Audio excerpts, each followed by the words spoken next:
It's finally done. Ugh, but I have a nagging feeling that there's something I've forgotten.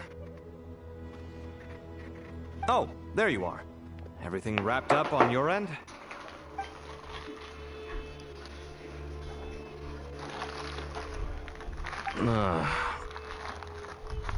Okay, fair enough. That was a pointless question. We were working in tandem, after all. You must really be exhausted. Well, it's been a busy day for both of us.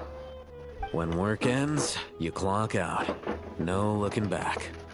Yeah, we're definitely due a break.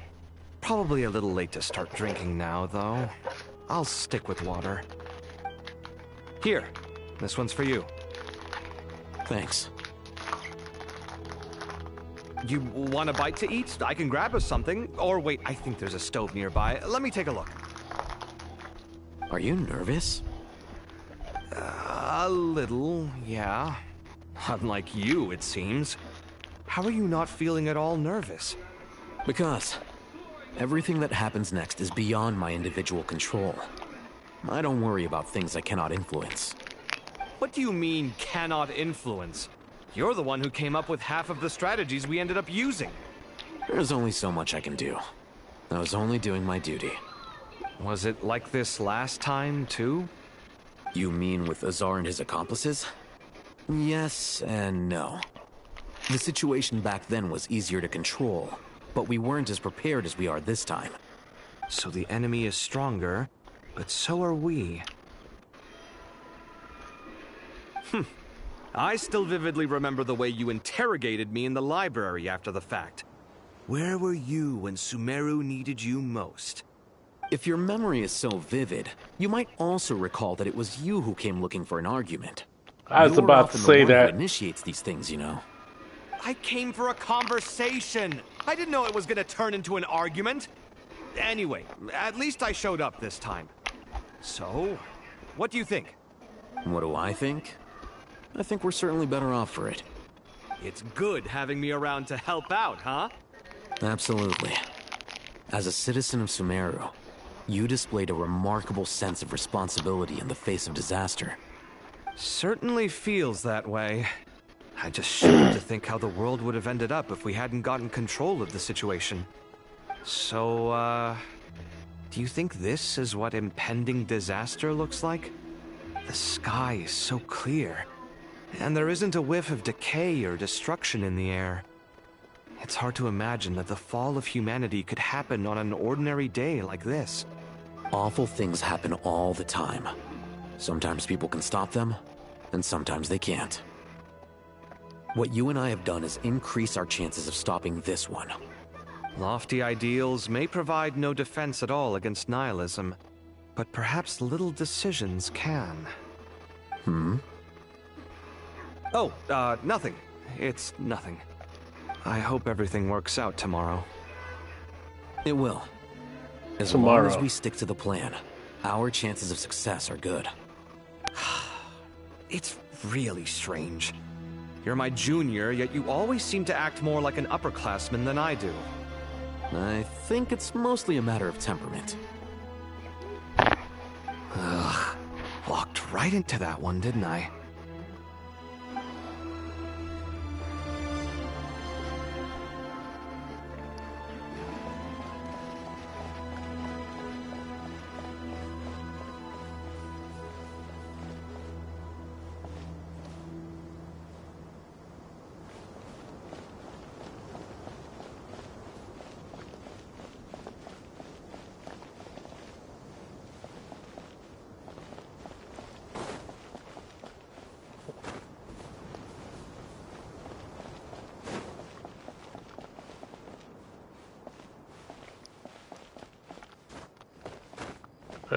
What?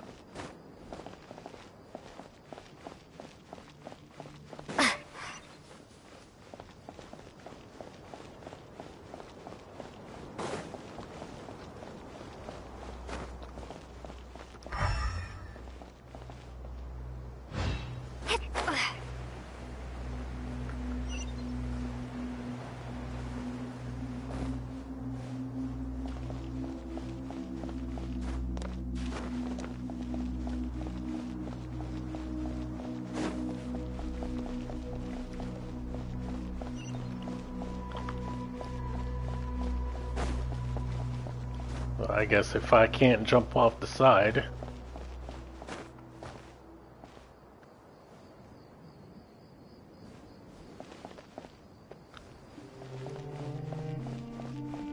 And there's no elevator to go down.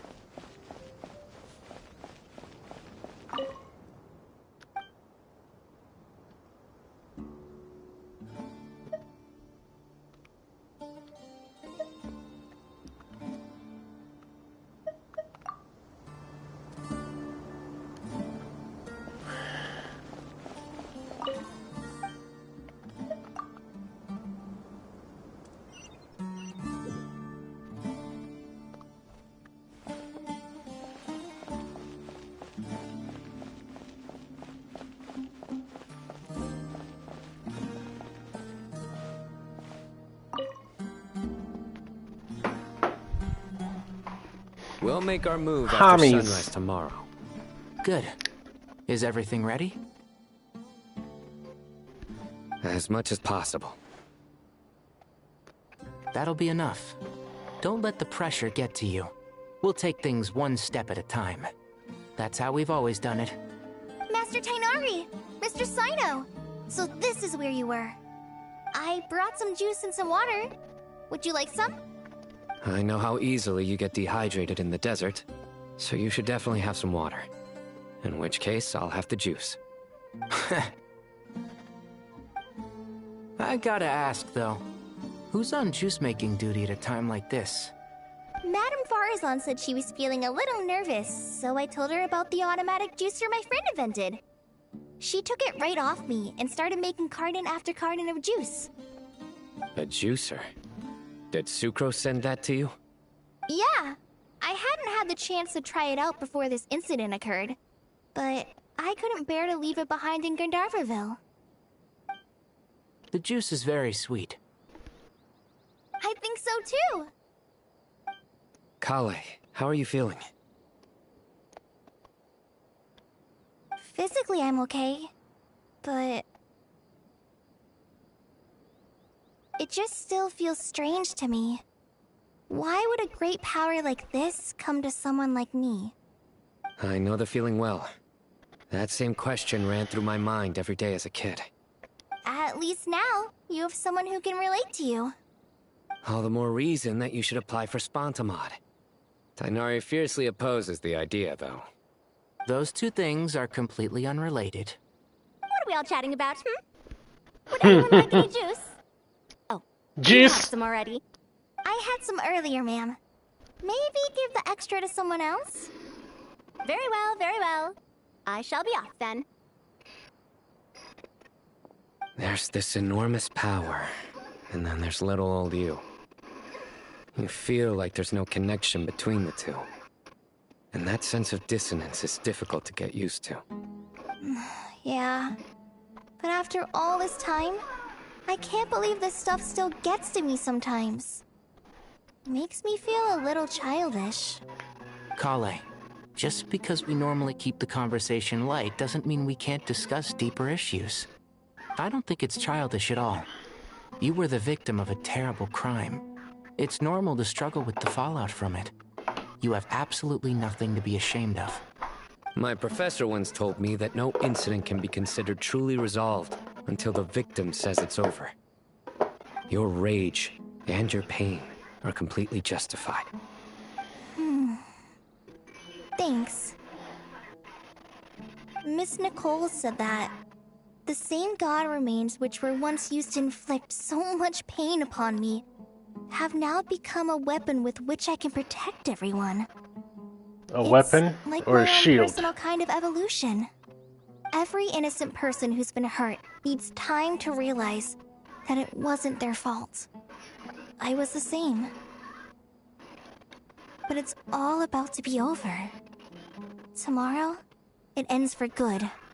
I don't know if you've noticed, but you rarely stumble over your words anymore, and your outlook has become much more positive. It's a big change from how you used to be. And since this isn't over, you can settle the matter on your own terms. It's time you seized back control. I believe in you. Yeah, Sumiro is my home, and it's so important to me. I have to protect it. No, I will protect it. And once you're done, how about you come back and apply for Spantamod? Stop it with the sales pitch, would you? Hey, excuse me. There are still 3 unclaimed cups of juice here. Why don't you take one each? Ugh, my arms are getting sore from carrying them around everywhere. Madame Farazan, why are you... Here, let me take them off your hands. Thank you, Madame Farazan. Drink up and enjoy my handiwork. I think I'm going to make something else now instead.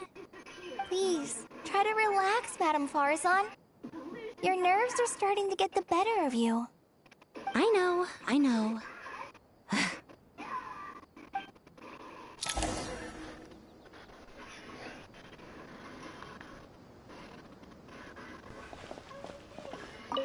Drink up and enjoy my handiwork. I think I'm going to make something else now instead. Please, try to relax. I know,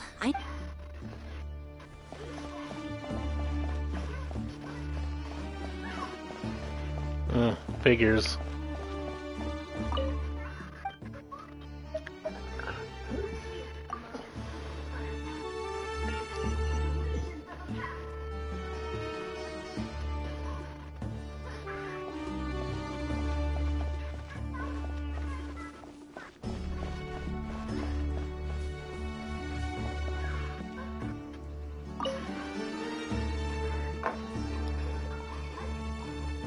Something on your mind, Miss Nefer? Nothing in particular. It's just... right now, the future feels strange and unfamiliar. But the future has not yet arrived. How can you say how it feels? Some people know that there's an impending disaster. Others remain blissfully unaware. Each group is imagining an entirely different future while walking towards the same one. But when they get there, they'll still find they feel differently about it. People are shaped by their circumstances. Different circumstances create people with different perspectives. I've always found the perspective of the Vahumana Darshan to be a particularly incisive one. Even at the height of the crisis in Nodcry, people held diverging opinions. But things are different this time. Indeed. Regardless of faith, gender, wealth, skin color, or eye color, everyone in Sumeru knows what will happen tomorrow. The world has never been an especially fair place. Yet now, against all odds, a moment of unprecedented unity and equality is about to take place. It's fascinating. If only my father could have lived to see this era. Era. To me, that term represents a much greater span of time. It can be an unsettling word. I would even say I'm afraid of it. Do angels even feel fear? Yes, at least I do. I fear the gap that grows wider with each passing day, and the never-ending flow of time. Time renders all memories insignificant, and reduces all splendor to nothing. But those memories are the one thing I do not want to lose. You're very human in that regard. If angels draw too close to humanity, our wings burn away in the bright flame of awareness, and we fall to the earth. After spending so long among humans, I have lost much of my former glory. Maybe that's a good thing. You're more human than some humans are. I've been talking to Kale a lot in recent days. We seem to be in completely opposite situations. I suppose that makes us good case studies for comparison. Case studies for who? Myself, I suppose. After comparing the two of us, I suddenly discovered that I desired more than before. It was a gentle, pleasant sensation. Just as most people pursue glory and miracles, I too am pursuing miracles of my own. Guiding humans to make the miracles in their hearts a reality. That is my miracle. It doesn't sound so bad, does it?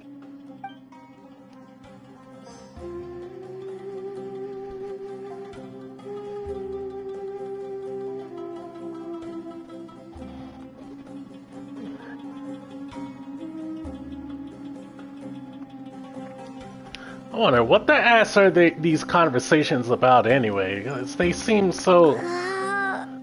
I mean, I guess they just have an interrelation. Well, not interrelations. Interpersonal conversations, but it seems to just be pointless banter.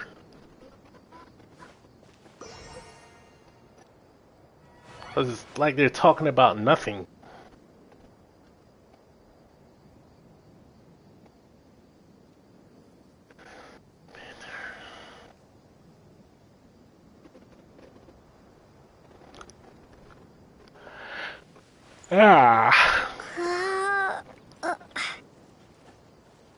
You spin me right round, baby, right round, like a record, baby, right round, round, round.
Kasuitat. Okay, did that. This is where I am now.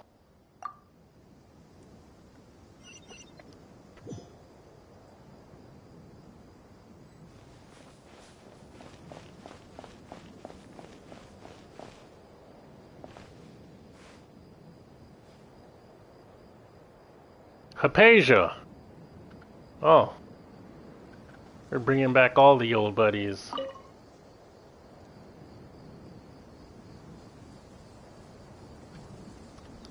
Look at the time. I should head back.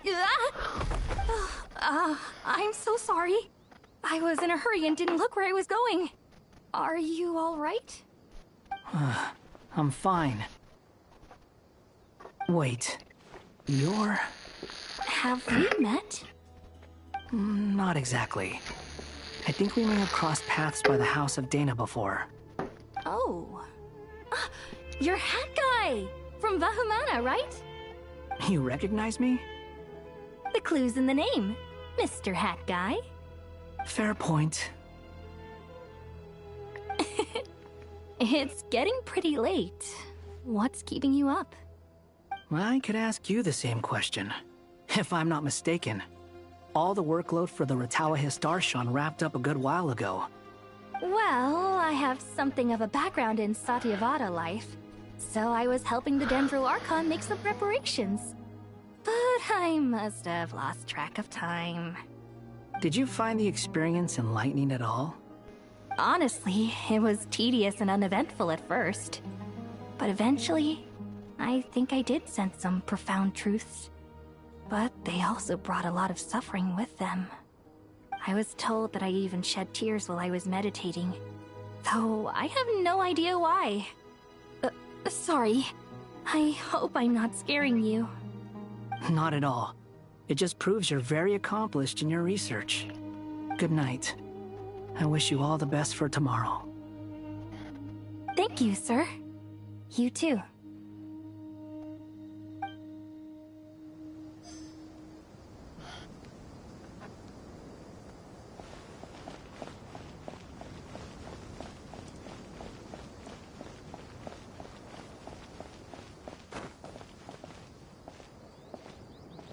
Diane Candace.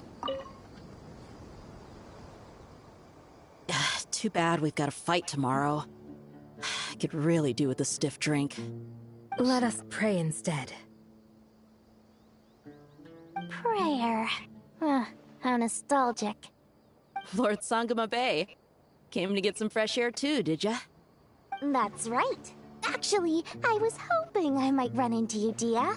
I wanted to let you know that I've stocked up on that perfume you said you were so fond of. No, really? I'll take 2. Any chance of a friends and family discount?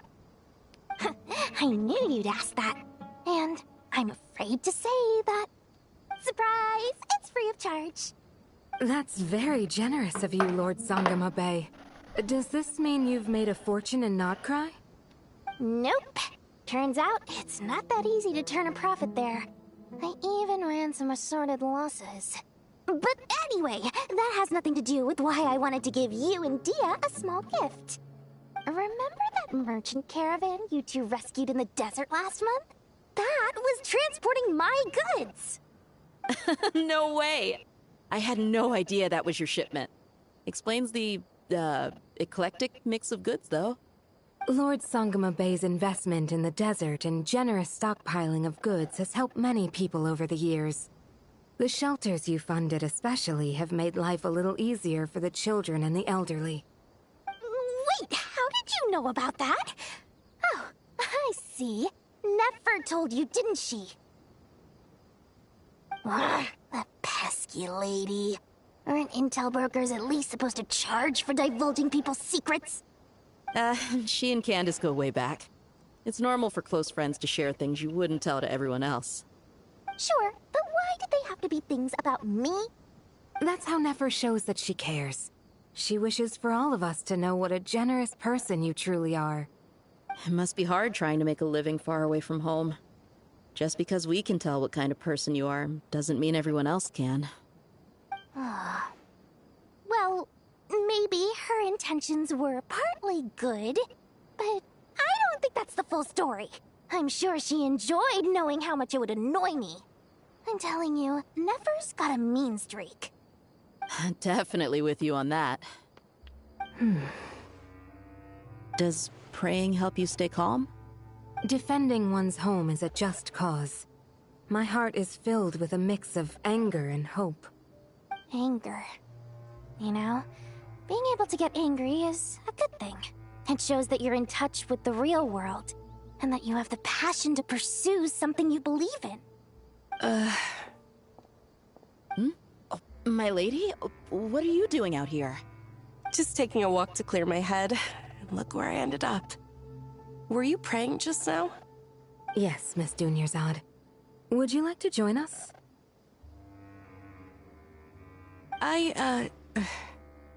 Come on, it's fine. She won't mind who you pray to. Oh, then sure.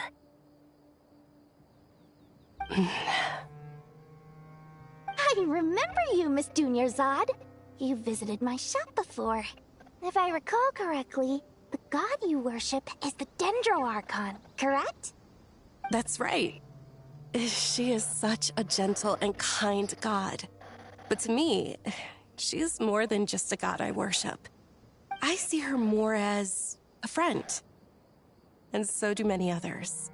She's not some almighty god who reigns on high, but a genuine friend. Agreed. She's a wise teacher and a good friend. I spoke with several people during the evacuation. Everyone's aware that tomorrow's battle is one that ordinary people can join too. A battle to fight for our friends and our homeland. Oh, it makes me glad. I can finally do something for those who protected me. You've grown so much since we first met. Oh, a compliment? Ooh, more please. Thank you. My lady, you've always been a remarkably strong and ambitious person. It's indisputable. And that's not just a compliment. It's a statement of fact. What are you praying for? Our beliefs may not be entirely the same, but we both wish for the same thing.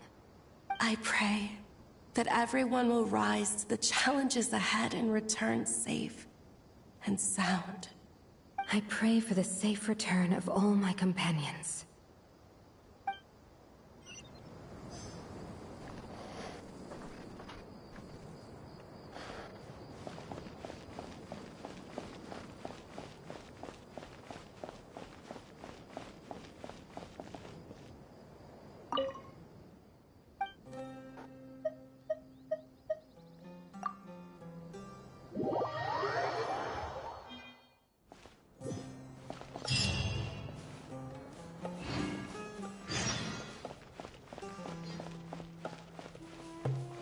Time to go!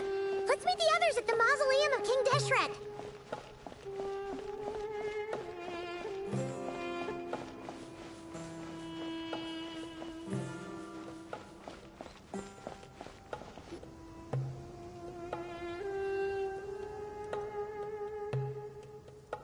I have not felt this way in a long time.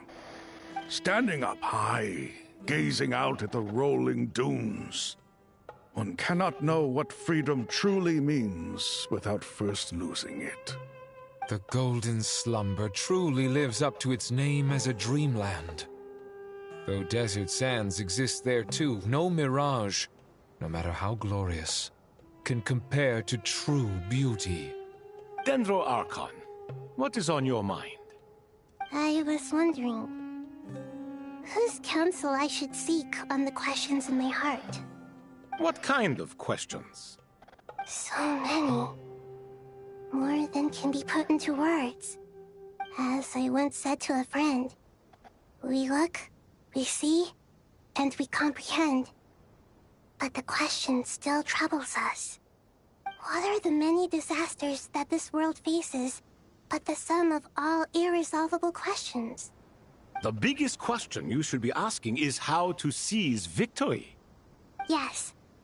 Although, I would express it differently. I must not fail. And so the question I am most curious about now is whether the path to victory will be an arduous one. What we declare to be a young sapling, we may, in fact, find to be a towering tree, if we would only cast aside our ignorance and look beyond the veil of time to see her true form. Nahida! We're here! Just in time. The preparations are almost complete. Ready when you are. We're here too. Miss Nicole! Miss Nicole! You run so fast! I thought I'd get a lot of exercise as a forest ranger, but I can barely keep up with you. Sorry, I got a little carried away. Lesser Lord Kusanali, the equipment is ready, and the modifications to Aru are all complete.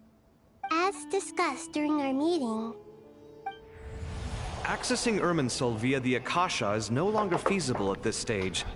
There are other options, it's just... they're a little more extreme and more technologically demanding to implement.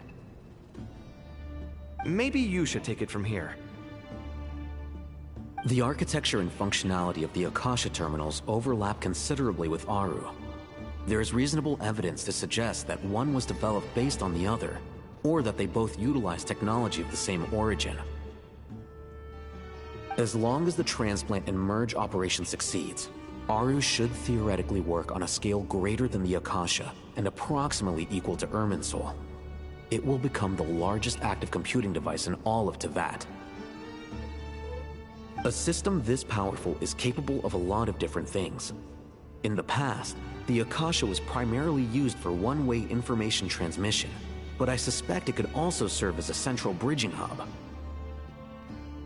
In the pursuit of greater knowledge, some scholars have attempted to connect their consciousness to Irminsul through the use of terminals, incense, and meditation. Correct. In academic language, scholars who reach that stage are said to have entered Satyavata life. Hypatia has performed this practice many times in the past, and she was once under my care for a period of time. Right. And this at least proves that there is a zone within Irminsul that can be connected to.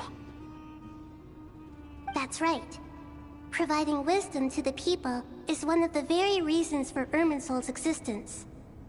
I think I understand where you're going. Please, continue.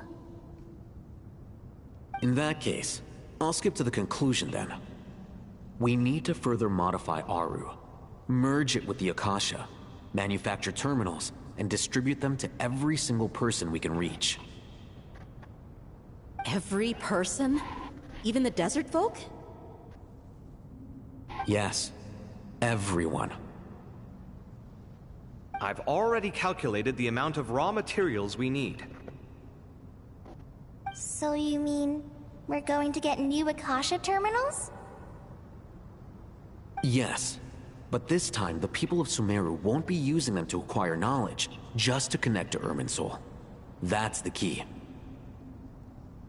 When we evacuated the city, we brought all the important assets from the House of Dana, in case we ended up needing them.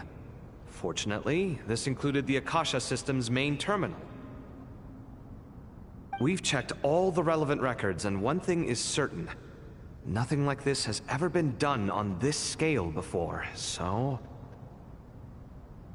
Everyone in Sumeru is part of the plan. Whoever controls the people controls the situation. Since this function of Irminsul was introduced, it has only ever been made available to scholars, who don't constitute a particularly large group of people. But by expanding the scale to include all the people of Sumeru, all the individual connections will stack up to create a significant load on the system. Under normal circumstances, Irminsul would be able to cope with the additional load. But with it already being under strain from other activities, its remaining capacity is limited.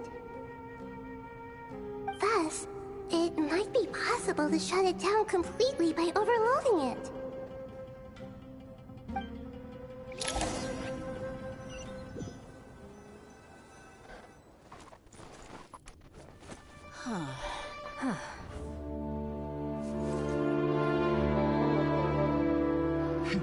Counting down. 3, 2, 1. Are you ready? Ready!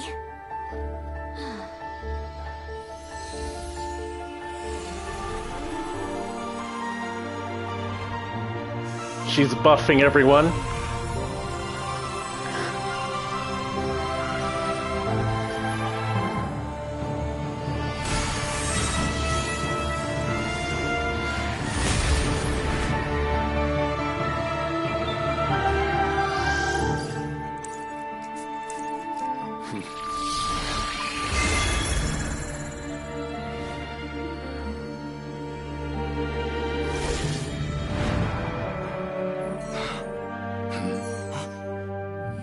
In the past, when people sought knowledge, they turned to the Tree of Wisdom.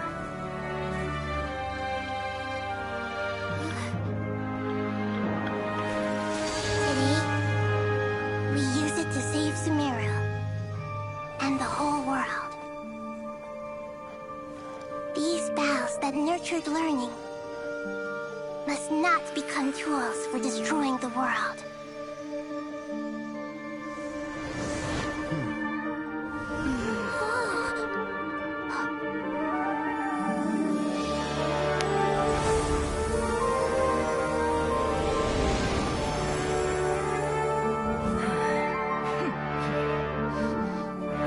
Stop. Please stop. End this transformation.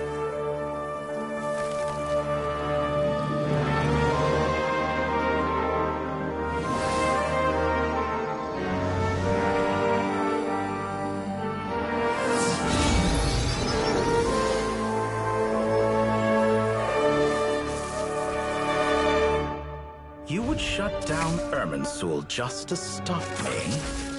You fools. I have all the time in the world.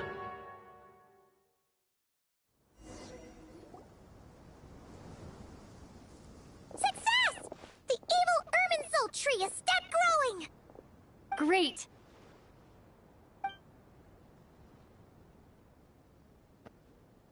What a display of true courage. The courage to think and the courage to act. I never thought I would witness the shutdown of Irminsul with my own eyes. Perhaps this is human wisdom in action? Indeed, only humans could do such a thing. Gods are few and far between. What was once created for spreading knowledge is now used for another purpose. A rather ingenious plan. I am grateful to you three for your help. Only thanks to you were we able to extend Aru's interference capabilities to cover all terminals.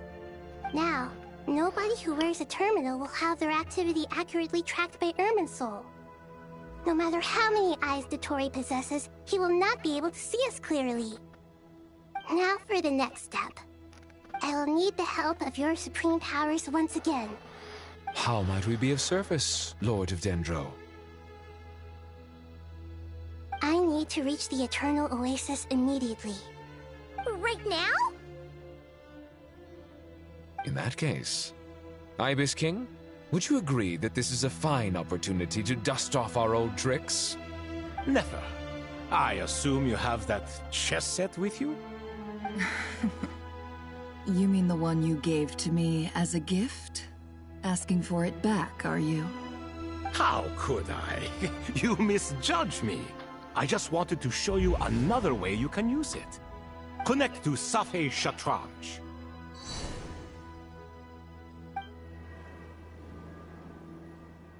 Safei Shatranj? You mean that place in the desert? Yeah. Thoth's chess set gains its power from the chessboard laid out in the desert by King Deshret and ourselves. All ceremonies conducted using the chess set must be activated via Safei Shatranj. In other words, the chess set is an extension of the chessboard. In the past, moving a chess piece was a sacred and momentous act. Transfer initiated. Entering live combat mode.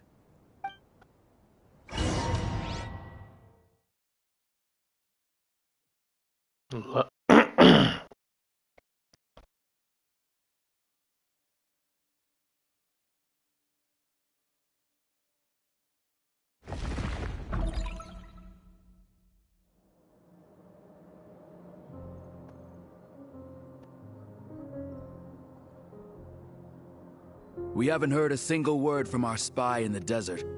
I'm afraid he might have been captured. Never mind. But we spent years turning him. And a lot of Mora. Nothing comes for free in this world, but the loss is not without its purpose. For a small price, we have wasted a precious amount of the limited time they have. Quite a bargain, if you ask me.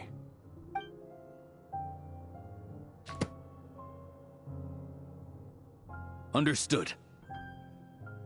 Weighing profit against loss is a necessary part of life. But to tell the truth, I have been operating at a loss since this all began. Since many centuries ago, in fact. For instance, why would a banker act as the executor of a will? If you hadn't deposited your personal belongings at Northland Bank, I would have no reason to be here right now.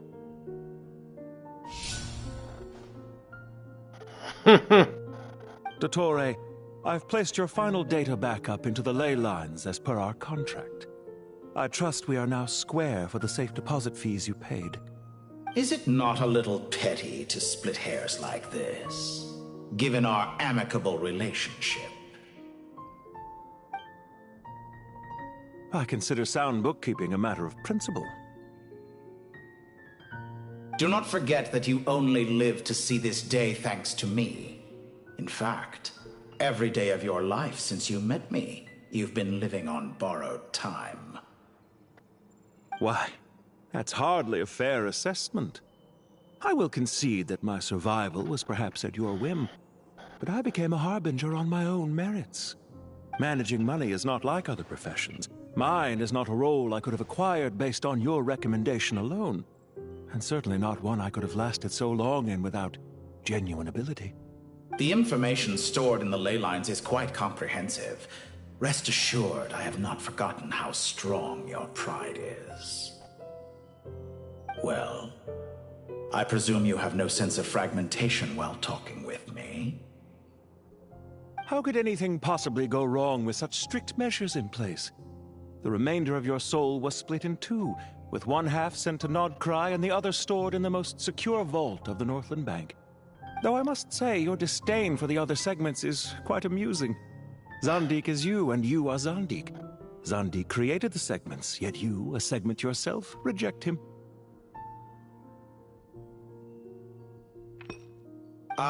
That is, Zandik, created segments of various ages in his later years.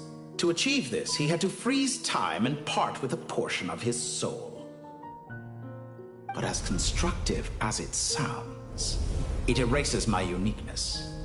If each segment is equally me, then by the same token, none of them are truly me. A soul living forever in the past inevitably holds different views than he did in his later years. The same thing that completes me also restricts me. You too might ask yourself which stage of your life you want to be preserved at. The day your business failed? Or the day you were framed by a gang and sold off to a medical lab as a test subject? We needn't dredge up the past.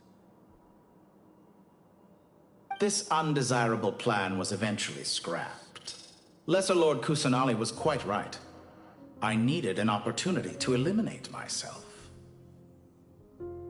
And after that, I concluded that there was no more effective plan than directly splitting the soul. Once the soul is transferred out, you will find that creating a physical body is far simpler than creating a puppet. The other half of your soul suffered a crushing defeat in Nodcry, you know. And yet in the process, I obtained the information I always wanted, did I not? Because now we finally know where the best testing ground truly lies. I once thought your ultimate goal was to ascend to godhood. But as it turns out, that was merely one of your experiments. Experiments take many forms. Most people are too eager for success, too fixated on the end goal. They forget that the experimental process itself is just as important. A suspiciously vacant seat, a new face. I trust you can put two and two together. The reason it doesn't exist is because someone tampered with the record. What can I say? After all your efforts, you really did uncover the world's secrets. So, is the new world you promised a lie? No, it never was. I am glad to be able to control Irminsul from within. Now I shall attempt to create a new world inside the existing one. Almost everyone faces the prospect of death, but not a single person has ever been able to experiment unrestrained in the afterlife through sheer force of will. I am the only one to have overcome this enormous challenge. Would I not be letting the world down if I didn't make the most of the opportunity to experiment? Clearly, the dividing of your soul did not affect the magnitude of your ego. Out of all the versions of you that have ever existed, this you is the most insane and the most radical. Is that why you chose to work with me? Which was it then? My insanity? Or my radicalism? Could I call myself a venture capitalist without a suitably ambitious plan to invest in? Yours happened to fit the bill quite perfectly. Well then, I must say, while I am surprised enough that you showed up at all, what surprises me more is that you chose to present yourself as my former subordinate, and not as the banker Pantalone. Why make things harder than they need to be? Exposing my true identity in a situation like this would only serve to destroy diplomatic relations between Snezhnaya and Sumeru. I daren't imagine the consequences. Showing up in the name of the original antagonist gives you the recognition you rightly deserve, while also being sensitive to Snezhnaya's predicament. It was an easy win. As for why I'm here, if you're suggesting that your credit is in the negative, I won't argue with that. Many people say that about you. I'd argue that a significant factor in your willingness to cooperate is the fact that you have but a few years of life left after my death. Living and dying together has a way of binding two parties together rather closely. Is it not true that a relationship should be judged by both the positive and negative returns it yields? So some of what I said actually made it into your head after all. It's true that I hope you don't die too soon, but don't you find that a strange thing for me to say? After all, you've already had quite a long life, especially for a human being. Let's not pretend that you're any more innocent than I am. Are we not the same in this regard? We both despise the existing laws of this world, and neither of us enjoy being under anyone else's control. Is it really so greedy to want the world to operate by a new set of rules? Of course not, my dear friend. And as I've said before, mutual interest is the foundation for the most reliable of relationships. You can attest to that. I just hope there never comes a day when I have to work too hard to prove that. Regreater, sir. People have been spotted approaching Sumeru City. How strange. Despite your access to Irminsol's data, it appears the soldiers noticed before you did. They must have found a workaround. Well, Dottore, I trust you know what this means. The fact is... They're coming. They'll breach the city gates any moment now. But even so, I would say Irminsol is a wonderfully convenient thing on the whole. If you do manage to create a new world, perhaps you could plant one outside my office, too. I'll consider it. What do you need me to do? Stall them? The experiment will take time. Stall them for as long as possible. Very well. But you're really asking for the moon here. Have you heard this story? There was once a guilty man, kneeling in the center of a church while an angry mob outside waited to bring him to justice. He pleaded with the gods, begging them to grant him one final request, the chance to finish confessing his sins before he was sentenced. Many suns and moons passed, seasons changed, and still his confession continued, as if he intended to speak until the end of time. Are you suggesting I worship you as a god? Or were you hoping that I might confess my sins to you? Certainly not the latter. That would make my life miserable indeed.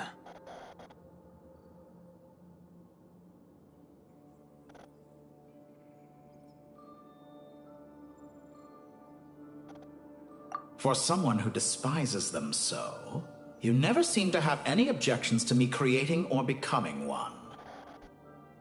At first, I thought you'd be furious. Concerned I would terminate our partnership, were you? Not at all. You had reasons why our partnership must continue. Don't you find people's attitudes toward gods amusing? A god descends from the heavens and people worship it unreservedly, blindly following whatever rules are given to them. And yet, when they see an ordinary person gain godlike levels of power by virtue of their own hard work, they treat him with nothing but suspicion, even if he is a compatriot. Is that supposed to be a compliment? No. I was just thinking. I pity the man who would call you a compatriot. There's no need to be so self-critical.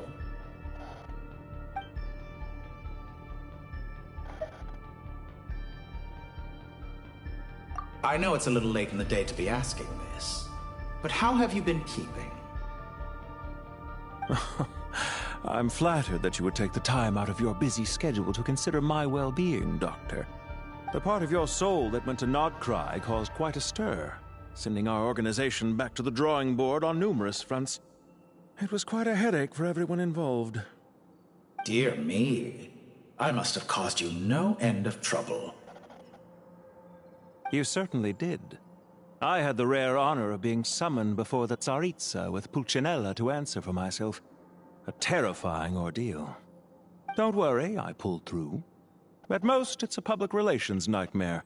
I made sure of that. Now I'm curious. How did you explain yourself? Oh, it was quite simple. I just pinned the blame on someone who wasn't there to defend himself.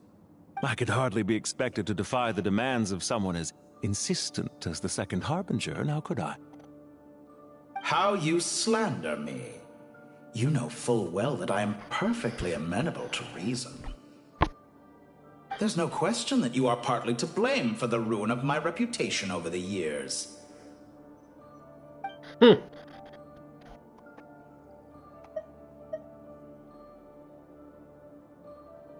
you have anything lined up for when this is all over? Hard to say. Field work always takes quite a toll on me, as you know. Once I'm back at Snezhnaya, I'll start with a well-earned cigarette. Why are you so eager to ruin your lungs after I went to the trouble of replacing them for you? If you have an issue with it, feel free to try to stop me.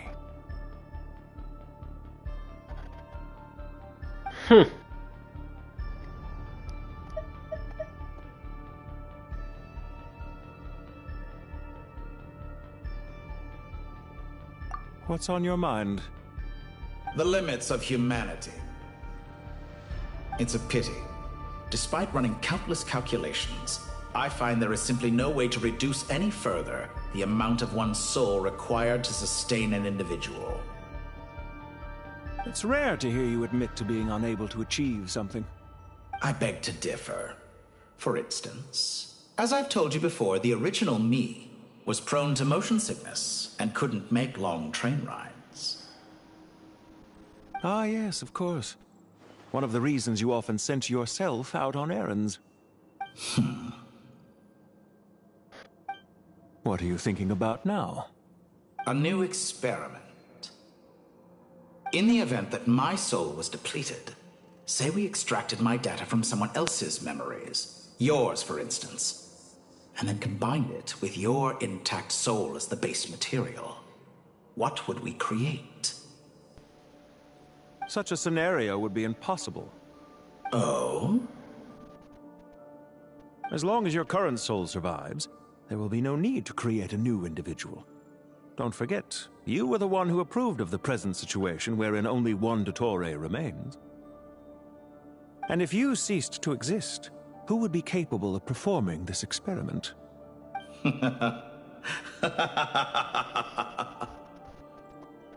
Since the day I met you, you've always excelled at talking your way out of a quandary.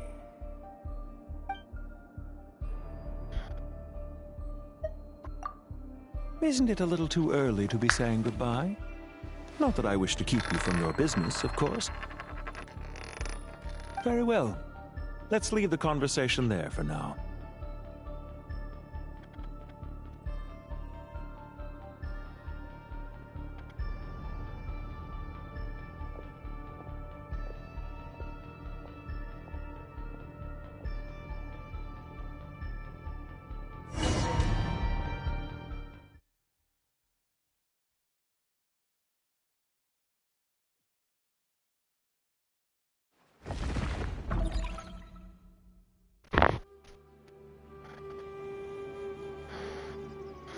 The power of King Deshret's 7 pillars is truly remarkable. With just a chessboard, you can move an entire unit across the material plane. Yeah, sets us up for a much easier fight. Really makes my day. The last time we stormed the city, it involved a lot more running around. I wonder how many people can say they stormed a city twice in their lifetime. I was just thinking that. I've definitely had more than my fair share of unusual experiences in my life. This is my first time here, actually. We Rana! never usually leave Gandharvaville. I hope this will be my last time. Does everyone have to chime in? Can't we just fight?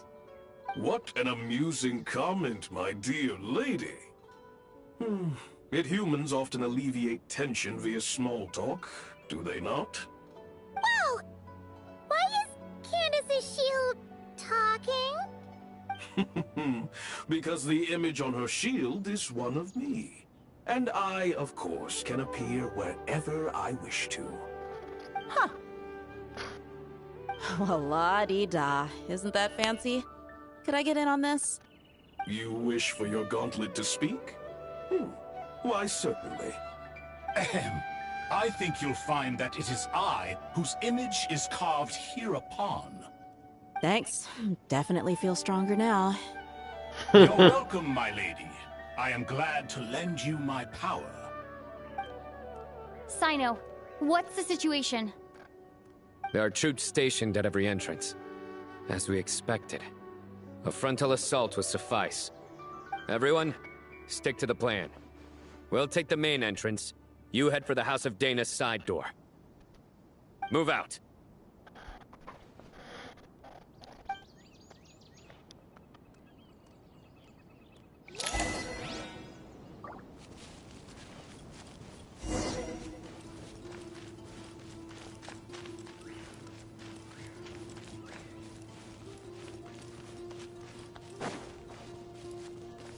Out of my way! Oh! Take this! Watch out! Get lost! Thank you, Jet. You gotta be more careful. If you're not ready to put your life on the line, you can't be certain of defeating your opponent. She's right. Keep your wits about you, Rana. What the hell?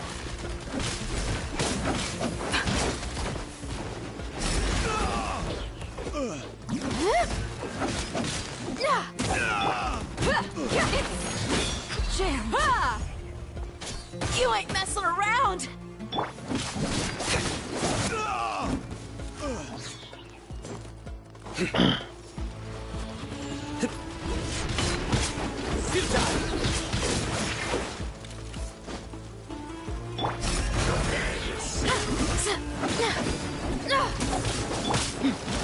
Let's get it on!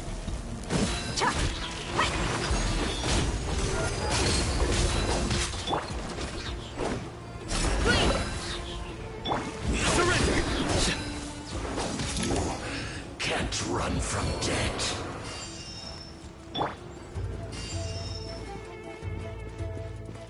Take them out and secure the harbor. Reinforcements will arrive by water. Consider it done. Show no mercy. Harden up, Ida. Ida! You need to hurry up. Nowhere to run! This was well done. Take cover. Roasted fried. Mirror images display. This was well done.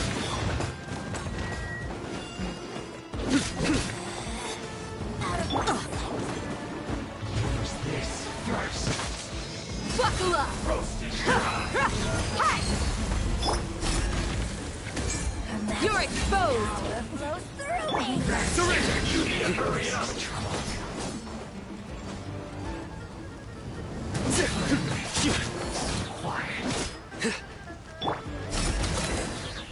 Cook this through.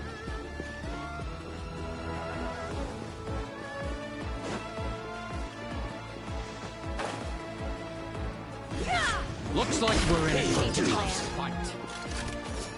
Hear my prayer. Let's get it on!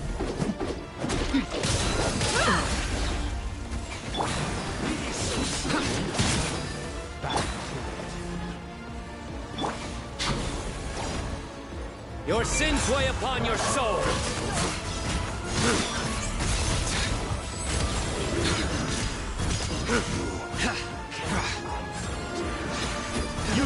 Your penance is due.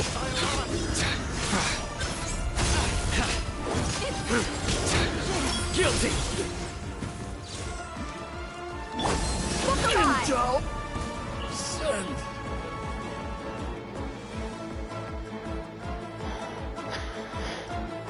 Waterway secured.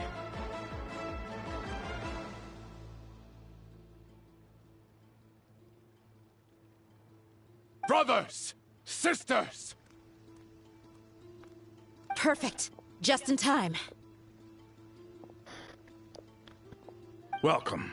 Once we've linked up, we'll continue the advance. The team has arrived at the north entrance, as planned. Good. Press on.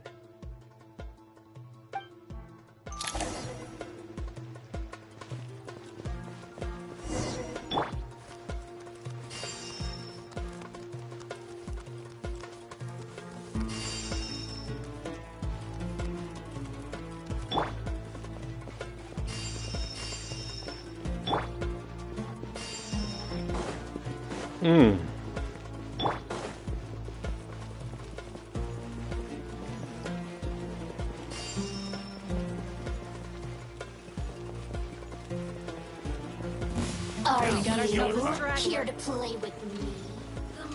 Buckle up! Ha! You asked for it!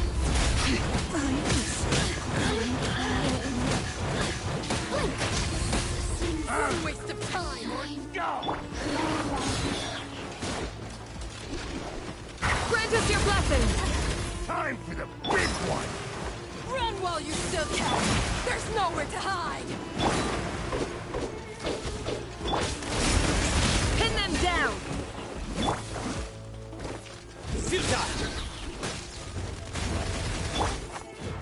Time for the big one! Couldn't!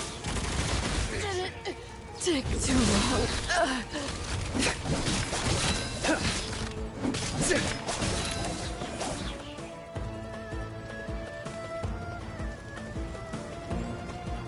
Need to sit down for a second. Whew, breath caught, moving on.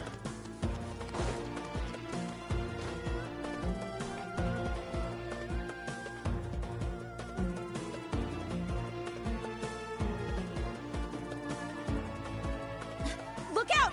It's an ambush! Finally. We need to hurry. Take the middle road now. Mahamatra Sino, area clear. Don't relax just yet. More Fatui approaching from the right.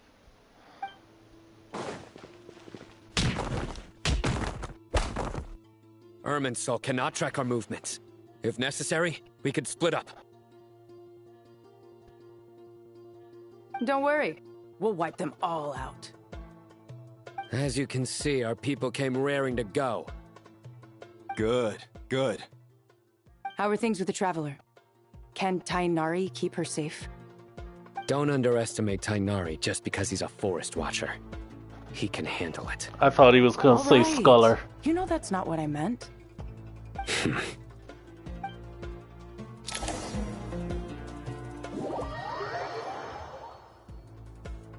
Sino and the reinforcements have drawn the Fatui's fire away.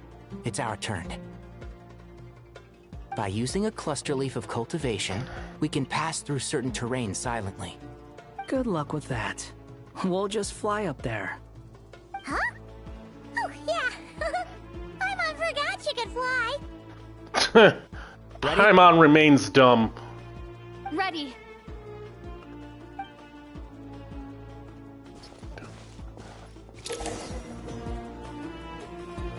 For those who managed to play this game and never had ever passed through Isumaru.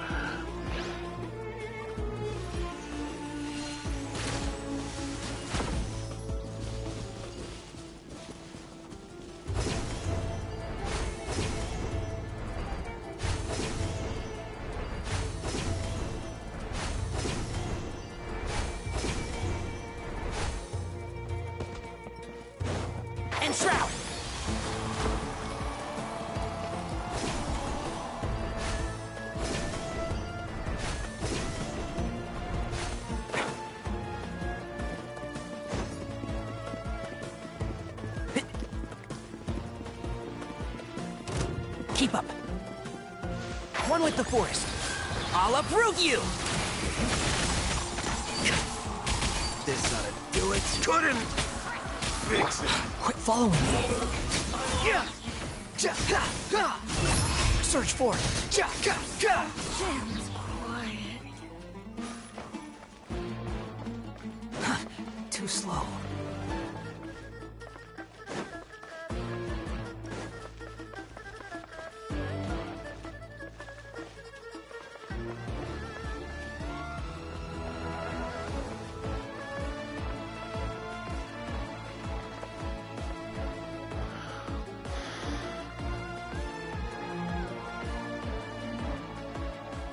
Fatui soldiers up ahead.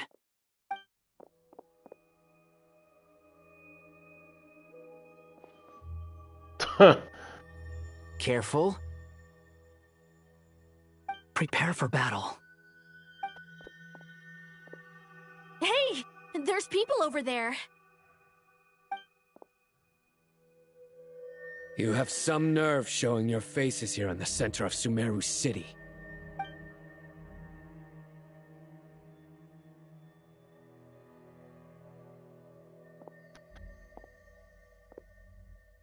You're right on schedule. Well, this guy sure as heck isn't your average Fatui sergeant. They've stationed quite a few people nearby. It definitely looks like they were waiting for us. But something feels off. Everything about this guy feels too deliberate. I highly doubt he's just a subordinate of Dottores. And he's no mere sergeant. Whatever his rank is, it's high. Much higher than we thought.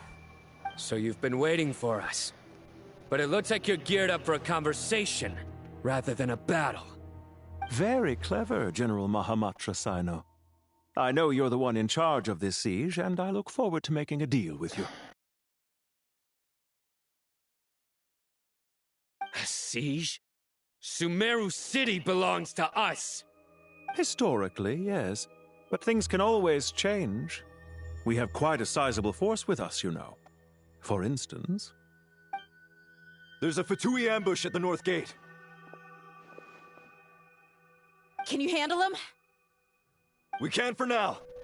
Yes, I'm quite sure both sides can hold their ground for the time being. The battle has not yet reached its climax. But what happens next? Do you enjoy watching bloodshed? Surely some of those here are people you count as friends. Once a war begins, some people must die. I doubt you wish that fate upon anyone you know.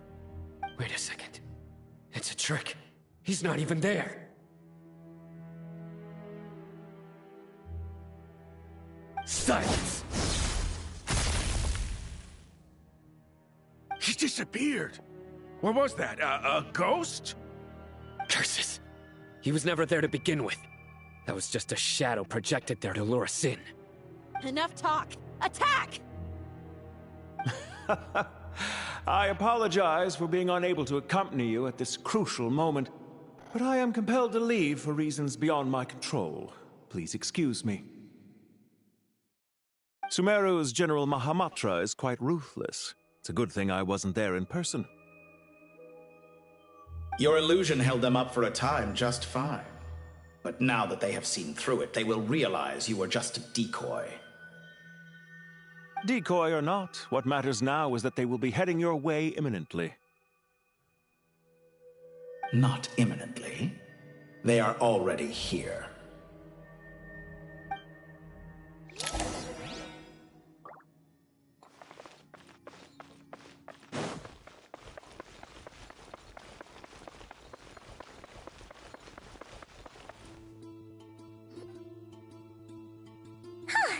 We made it!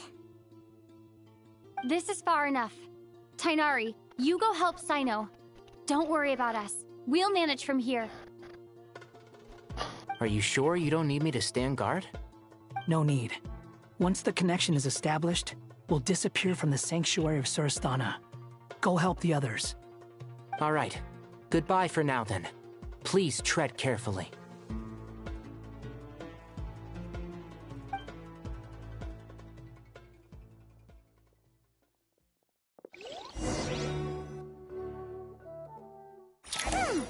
Now where's the interface Nahida mentioned? Come on, where's it hiding? Found it. It's over here.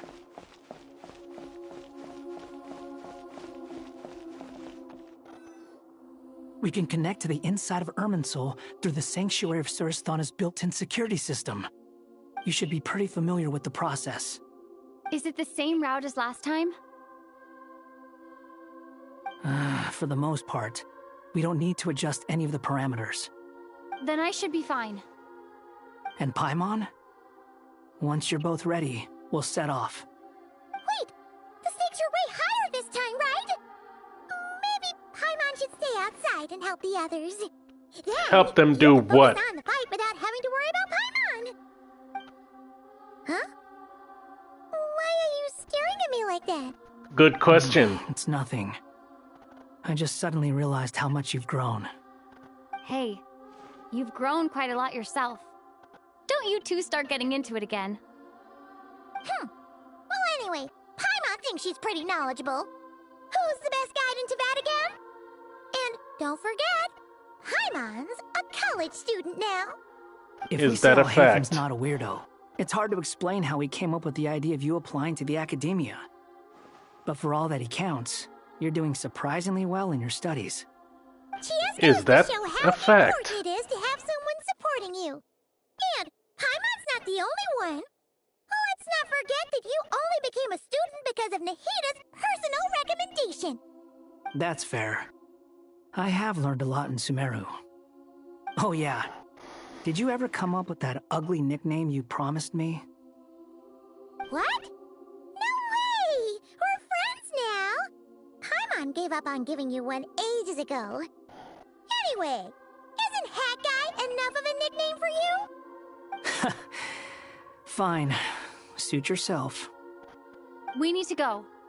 Paimon, if you're staying, look after yourself. Will do. Paimon's gonna link up with Tighnari and Cyno. You guys are the ones who need to be careful. We will be. Bye for now. Thank God, a moment's peace from this idiot. Initiating connection.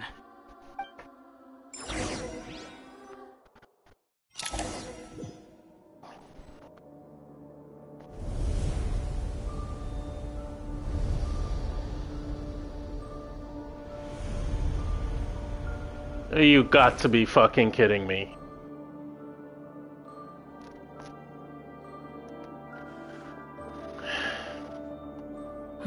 Well, here we are again. Come to think of it, I still don't even know where we're going. Thanks to our terminals, it should be impossible for Irminsul to read. I can... Don't tell me. Only you need to know.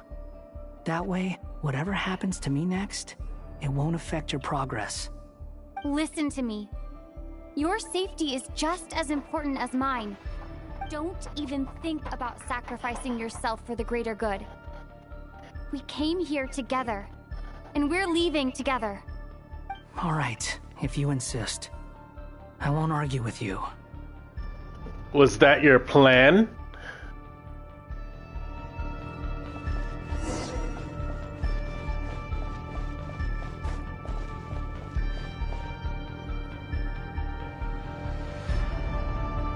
This place looks so different from how I remember. It's unrecognizable. It's a complete mess. Like someone's turned the place upside down. Must be Dottoro's doing. Either he's searching for some information he needs, or... It's still changing. He has to know we've entered Irminsul. But luckily for us, he can't pinpoint our location. Be on your guard. Don't let him find us. The red parts have probably been corrupted by Dottoro's power. Don't touch them, or you might alert him.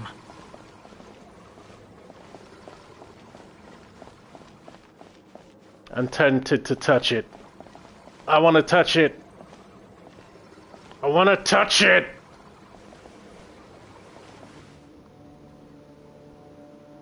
I touched it. And it just restarts. Oh. Disappointing.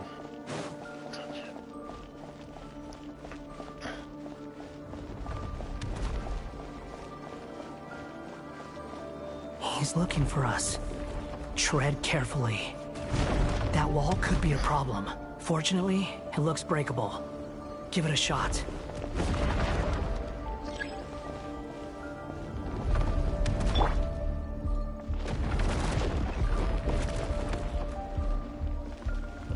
Squall and Fury!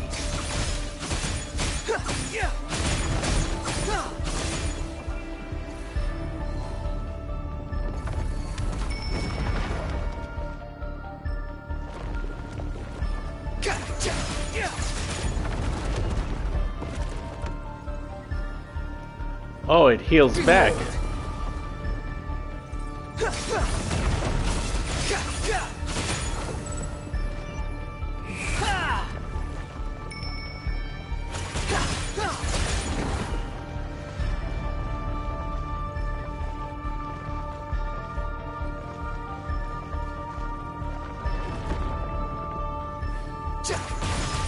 Squall and Fury!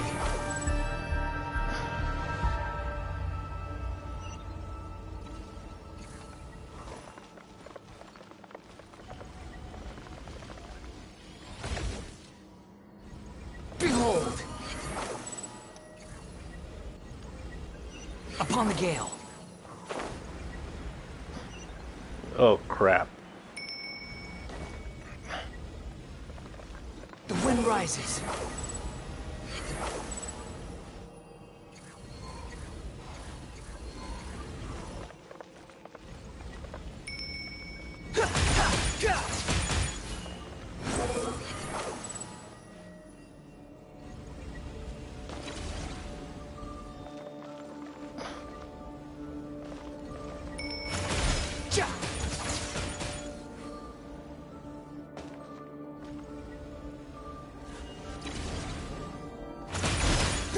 Squall and Fury.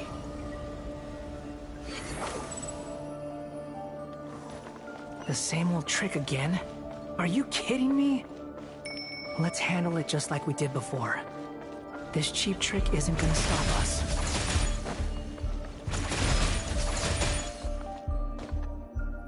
Oh no! It's... A trap! Is that why he was using the same trick over and over again? To get us to lower our guard? Brilliant.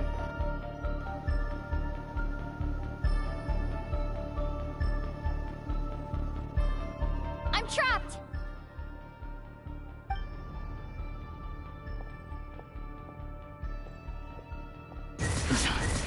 Why won't this thing budge? Hello? Hello? Can you hear me? Nicole? Is that you?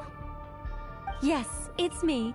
I'm monitoring your progress from inside the Eternal Oasis, and I have to say, this terminal is simply marvelous. It makes tracking you so much easier. I couldn't see anything at first, but now that you two are inside, I can use your location with support from the terminals to get a partial view of the situation inside Irminsul. It's not the clearest image, but it's better than not being able to help at all. So, here I am.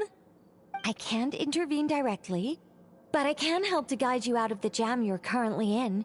So please, just follow my lead.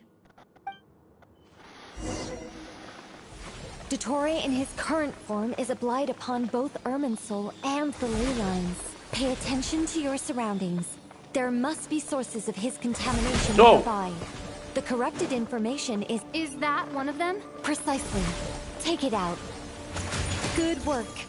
But we're not done yet. Stay close, and let's see if we can find any others like it nearby.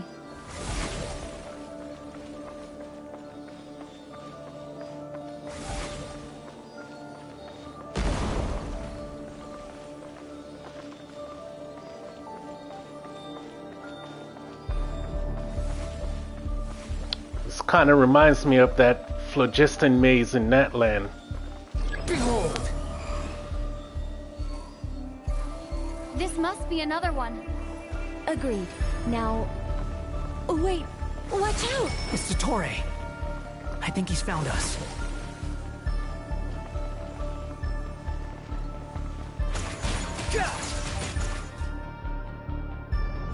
The seal is broken. Quick, get out of there.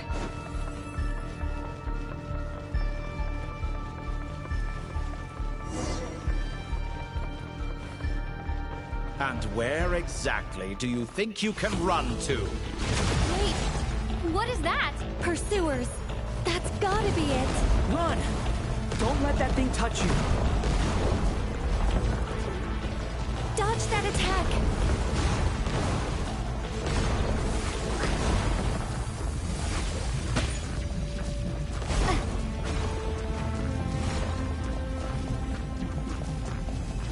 There's more than one path. Which way do we go? To the left. Trust me.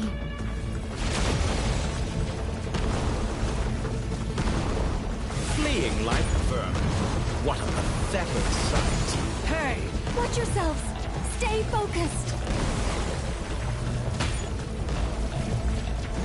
There's a cliff ahead! Jump! More of those corruption sources. Destroy them as you did before, and open the exit as quickly as possible. They're relentless. Is he trying to wear us down? You'll just have to destroy these too. I think the pursuit is over. Hard to say. Stay alert.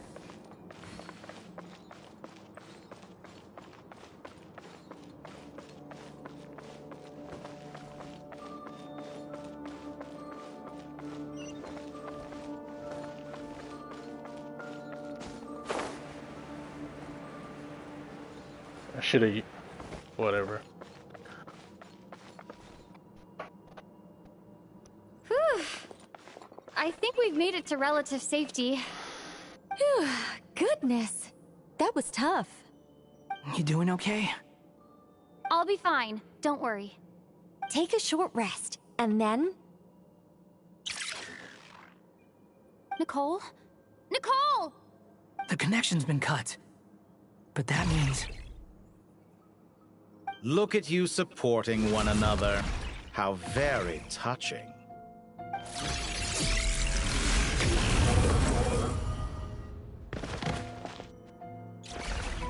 Dottore! Took you long enough to find us. You're more useless than I thought. Oh, really? I think I deserve a little more credit for my methods than that.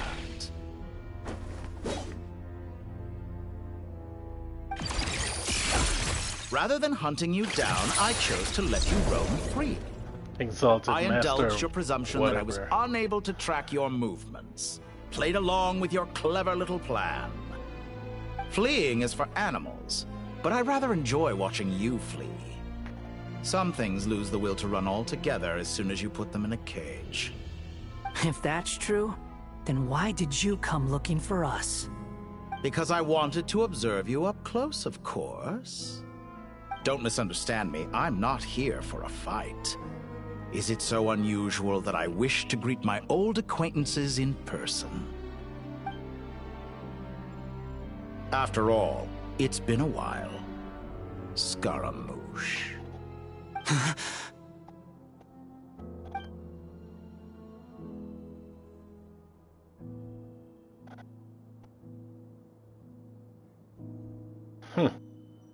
Why are you so afraid? I have done nothing unprecedented in discovering the truth. Nor did I go to any great lengths to uncover your story. You made a bold series of moves in deciding to erase yourself. And with the power of this great chronicling device called Irminsul, you were able to achieve something quite remarkable. Once most people form an opinion about someone, it tends to imprison their mind.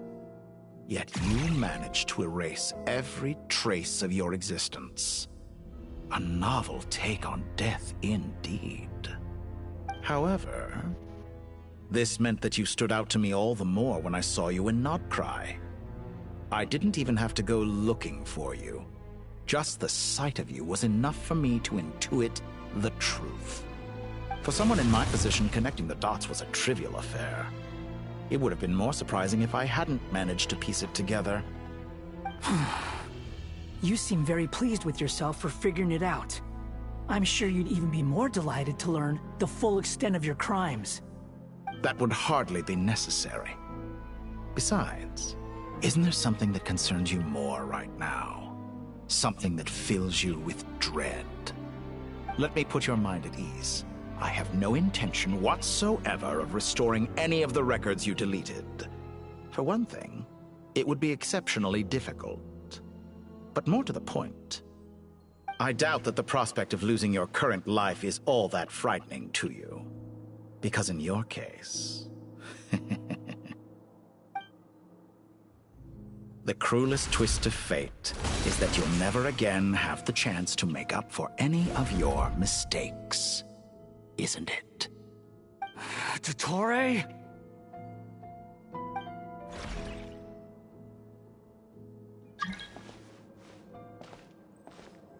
All here shall bend to my will.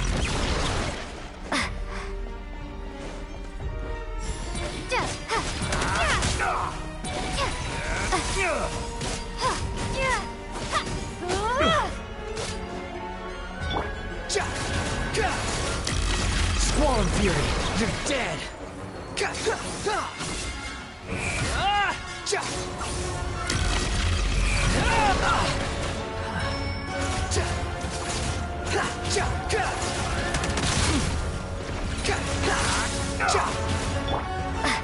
Fortune burn!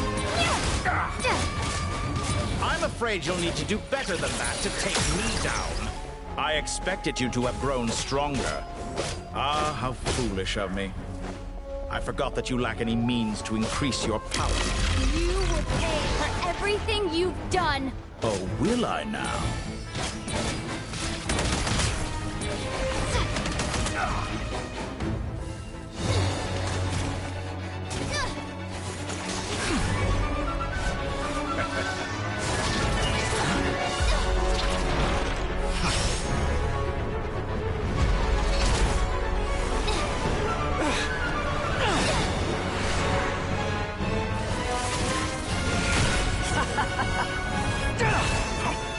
Does the prospect of death amuse you? I could ask you the same question! I'll distract Dottore. You focus on the mission. Got it.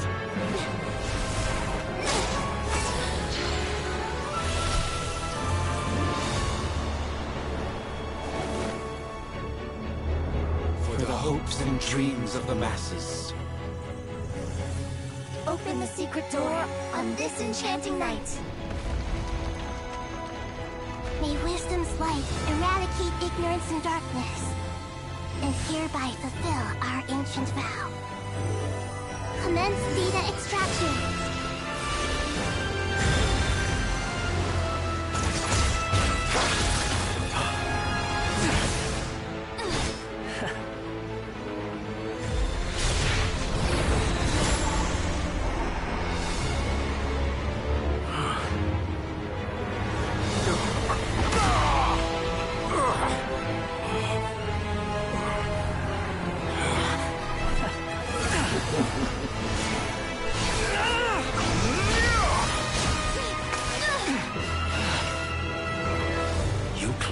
Outdated ideals and stand in the way of progress.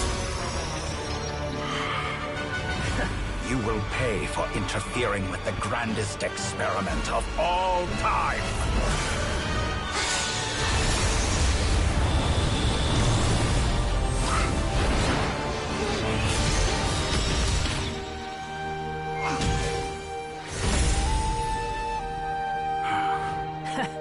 Good timing. Dottore, as clever as you are, you fail to understand wisdom. Wisdom takes many forms, but the path you have chosen eschews them all. Huh.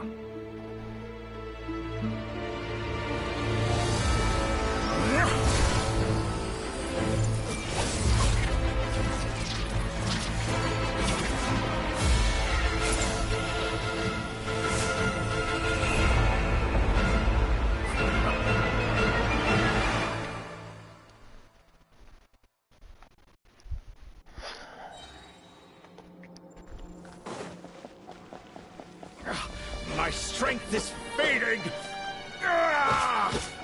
Since you are within Irminsul, it stands to reason that any power you wield comes from it. You're extracting the information from Irminsul just to strip me of my power. I will find his weakness.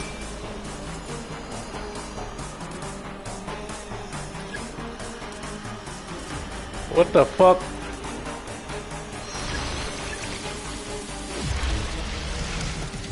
Oh.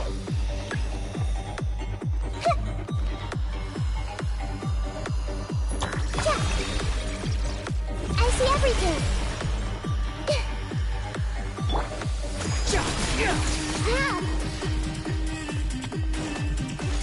I admire your attempt to introduce a new variable, but it's nowhere near enough.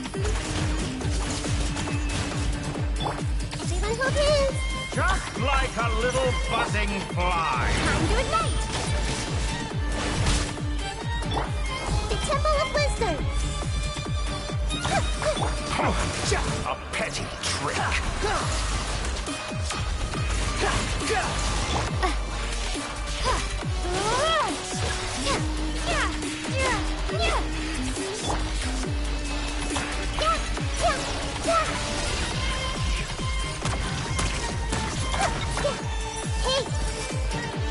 The wind rises.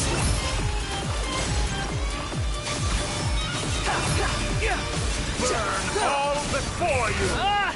Blade of the That's primal far enough.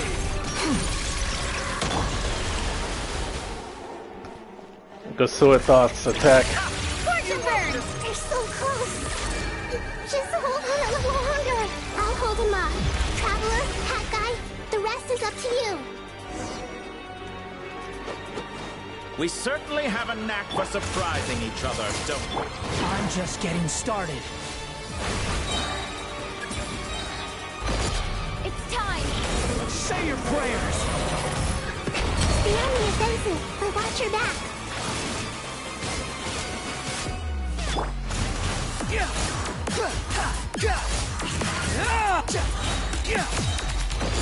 It's time! Say your prayers. Search for it. Let's try this. Muso no Hitotachi! Squall Fury.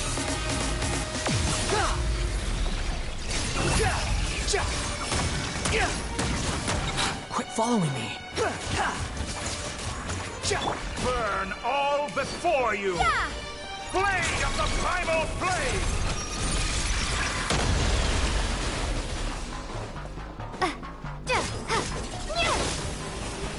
Behold.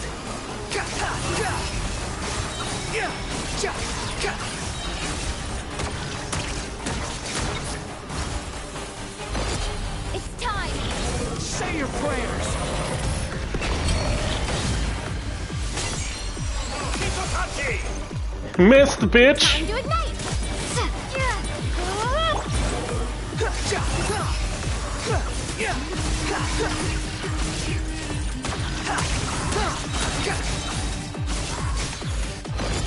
It's time! Say your prayers. Oh dear. Primal flame!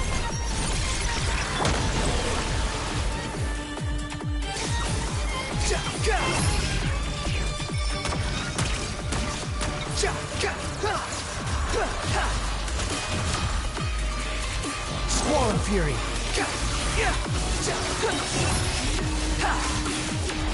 Let's try this. Muso no Hitotachi! It's time! Say your prayers.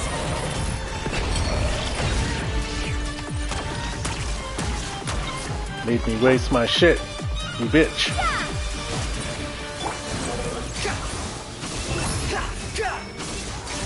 Burn all... Finally. Time for you to die. Excited? Time for me to die? How could I have reached this place if death was something I feared? The last gasp struggle of a dying man is a pretty pathetic sight. And I know it when I see it. We shall see about that.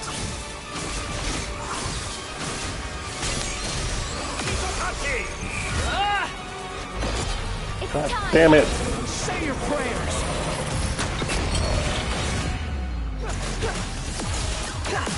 Behold.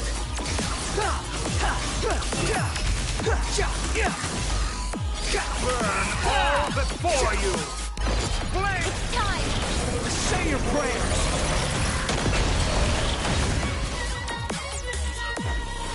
Squall and Fury.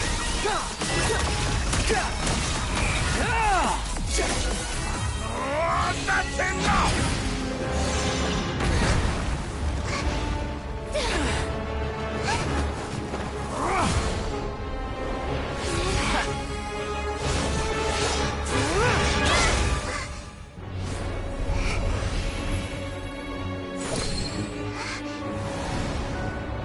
It's all yours. Do with it as you see fit.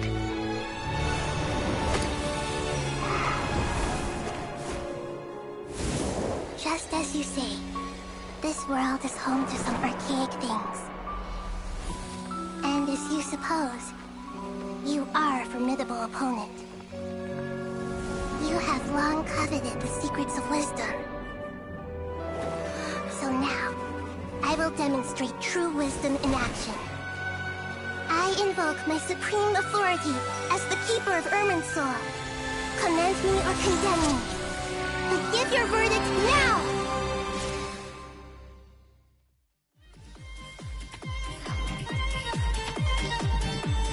Blessed One of Wisdom, Mahako Salatama, are you certain that you wish to exercise your authority to destroy Irminsul? It represents both your roots and your finest accomplishments.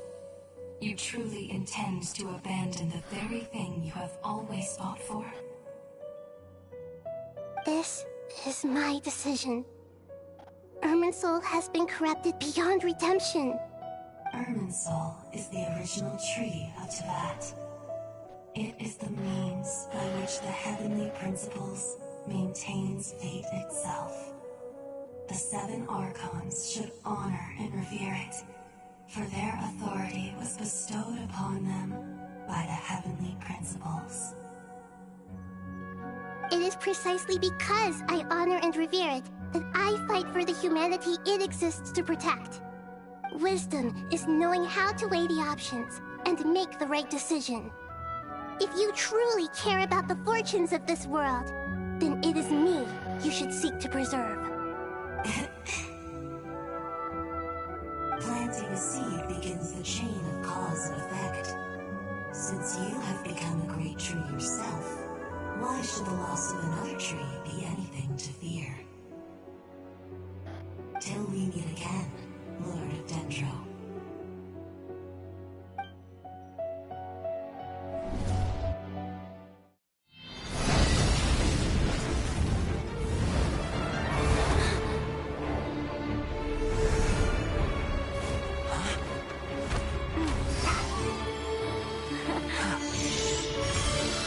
The first flame.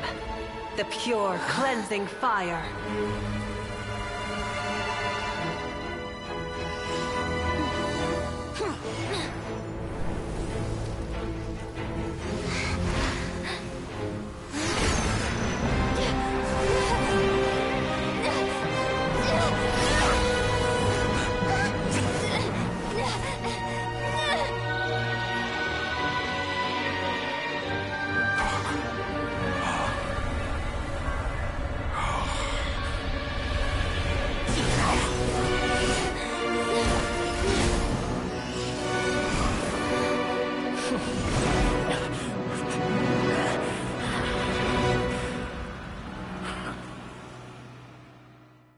I'm assuming he's being pulled into hell to meditate.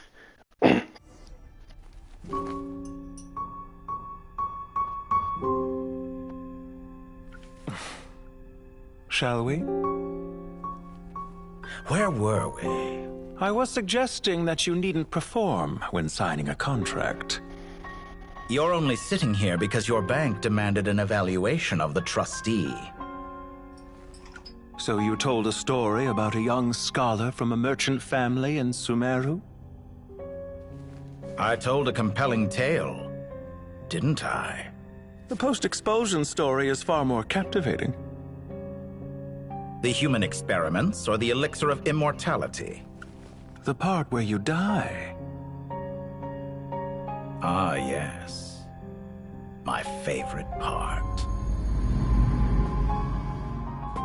The 35-year-old Segment thought of himself as Dottore, reserving the name Zandik for the original specimen. Of all the Segments, he was the most selfish. After his expulsion, Dottore searched for a new direction. He joined the Fatui, studied Elazar in great depth, secured resources. He was rather fortunate in his career. Zandik turned to Conrian technology and successfully created his segments.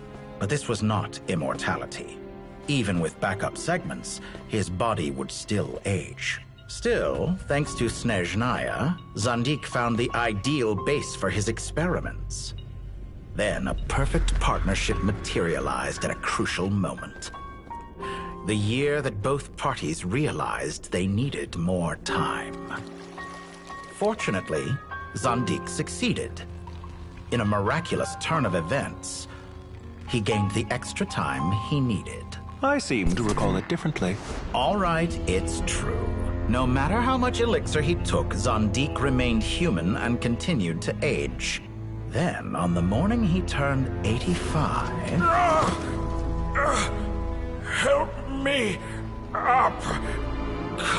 Call for help! Surely he would be rescued, Zandik thought. But to his surprise, no one helped him. Zandik was too selfish for that. Don't forget, you're one of us. Yes, and we're all waiting. Waiting for me to die. Pantalone arrived for a meeting and happened to witness what followed. He found it unsettling. I never said that. But the Zandiks were unfazed. It was a rare opportunity for self-dissection.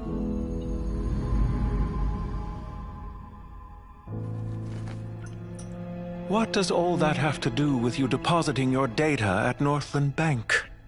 It has made me cherish my time in this world all the more. Fair enough. So you do have a sense of self-preservation.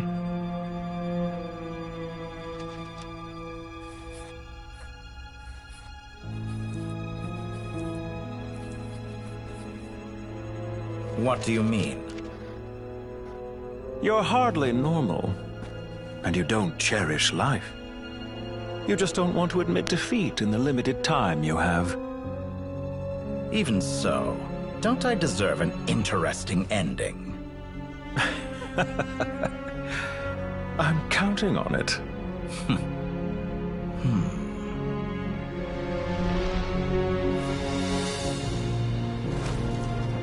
That looks like Lohan. If nothing else, I expect my funeral will be a grand affair indeed.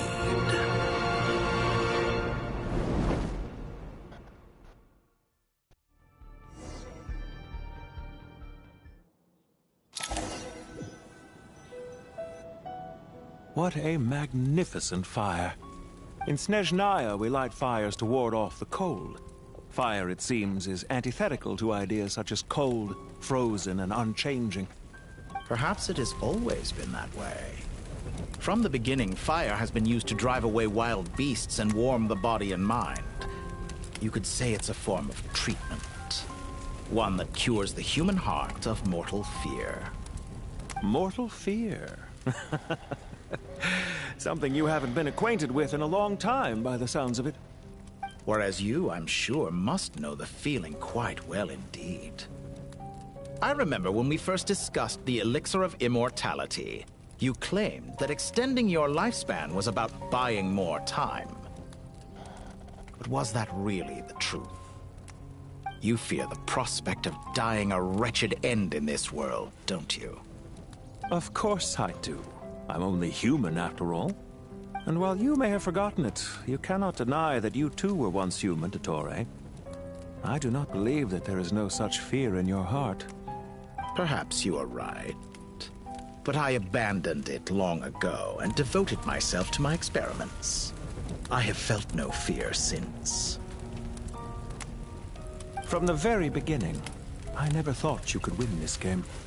But still you came, contract in hand, to honor our agreement. Because I am a reputable partner. And as we have discussed, experiments are about more than results alone. The process is equally important. I have come here and completed my creation, and I do not regret my decision. I'm afraid your journey ends here. After I die, there will be no one to make the elixir of immortality, and your remaining stock will only last a few more years. How then will you prove that you didn't perish in this incident alongside everyone else? When I feel optimistic about market environments, I never forcibly adjust them. They have their own direction. And I myself am one such environment. I have been quite particular about many things in my life. But where the manner of my death is concerned, I choose not to be. You make yourself sound so magnanimous. Oh, but I am. And I hope you will be too. It may have been a long time since anyone told you this, Dottore, but I recognize that you are a truly rare talent. Ha! I can see it. The experiment in blasphemy that I've been performing all this time. It has been a long process, and I do not care about the results as much as people might imagine. If the very goal of your experiment was to explore infinite possibilities, then there was never any reason for it to end. Indeed. Yet now, the experiment has officially drawn to a close. What should I call you? Zandik? Or do you prefer Dottore? Suit yourself. Goodbye, Feofan. This time, that's what it truly is. And don't I know it? Goodbye, Zandik.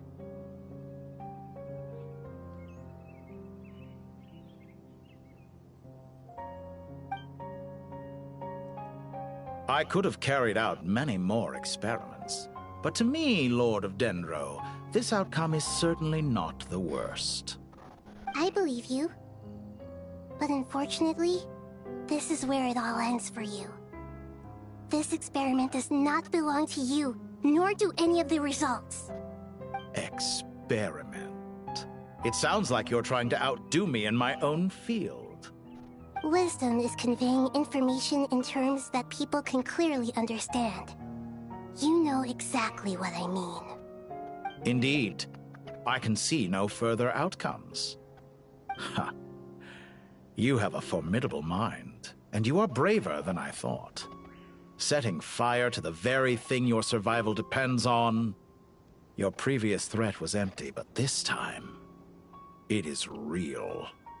When necessary, wisdom can be as fierce as an inferno. Some of the flames that incinerate you come from within yourself. Perhaps you are right. You see what lies at the bottom of the human heart, and that is your wisdom.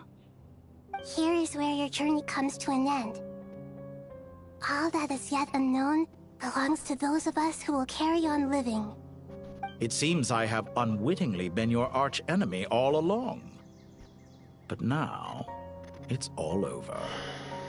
I do not deny your intelligence. But what you refer to as experiments, I would never describe in those terms. They are events that take place in the real world, and they are so much more than mere data. Goodbye. We will never meet again.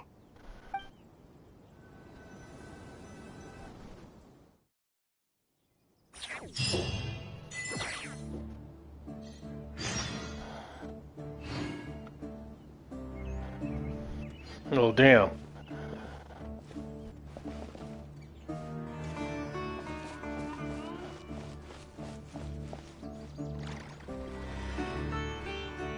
Well, that's the last of them. Everyone on the list is already back where they should be. It was a long, hard road, but we finally Out finished of escorting hell. everyone back. I just pray that we'll never need to leave again. I hope we can stay here forever in this peaceful paradise of our own choosing. Paradise. In the annals of the Temple of Silence, that word carries great significance. It represents the hopes and desires of the gods. Their longing for a place to rest. I wouldn't think gods need such a place. People always think they're the only ones who can lose their homes. They forget that gods too need a place to reside. As the Goat King once said, "A god without his people shall cease to exist." Gods need their believers every bit as much as their believers need them. Only we can truly understand how much the desert faith has faded over the centuries. But we still talk about the gods as though they're part of our lives. Given the myriad ways in which gods and humans interact, I'd say they really are. How else could Dunyarzad consider the Dendro Archon a friend? Well, that sounds about right to me. Describing them as friends sure makes us feel a whole lot closer.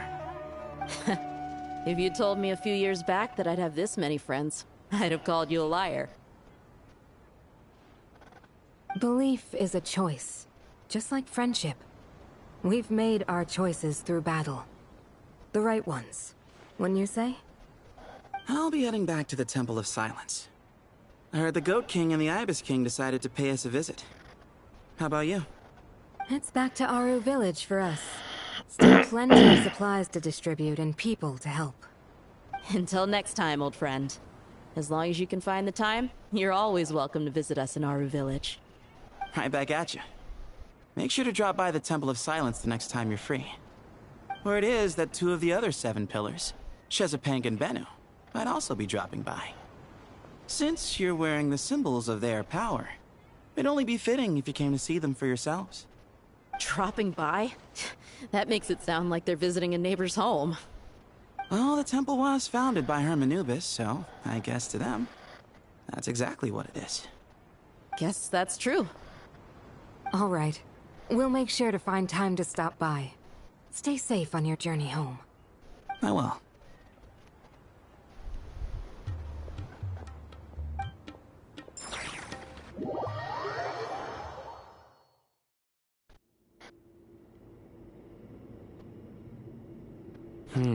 You do have a point.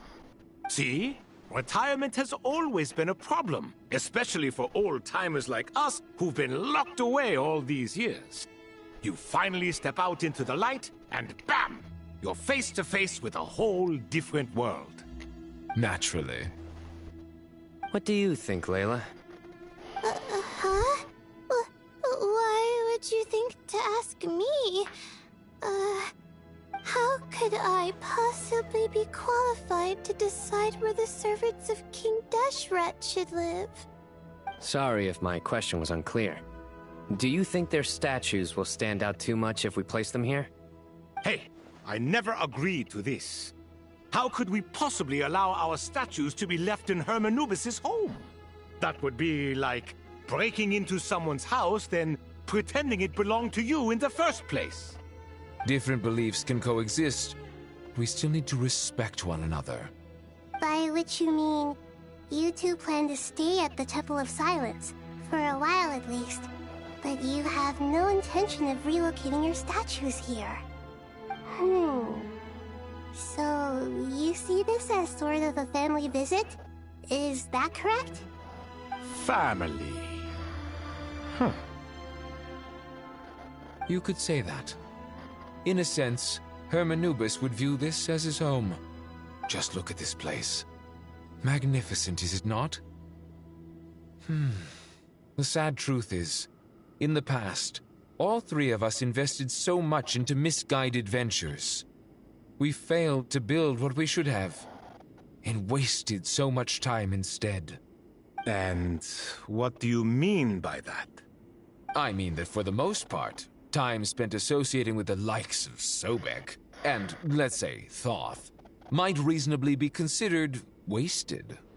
Why does that not surprise me? Go on. Anyway, given how much time we'll all be spending together, I'd say that the bonds we built will end up proving to have been a sound investment. Once Sethos, the current leader of the Temple of Silence, returns, you can discuss the matter of staying here with him. But judging by the expressions of everyone here, I imagine you'll receive a very warm welcome. This sacred ground houses untold knowledge, after all. What better place for the servants of King Deshret to appear in the mortal world? How about we share a meal together first? I imagine it's been many years since you last tasted fresh food. Oh, that sounds wonderful! After so many hundreds of years, I can only surmise that desert cuisine has become a lot more varied. Are we having a get-together? If you'd like, I can help prepare some food. After all, Lord Thoth, you helped me so much in the desert, and I still haven't properly thanked you. Oh, my, that would be wonderful. I'm touched that you still remember. How the times have changed.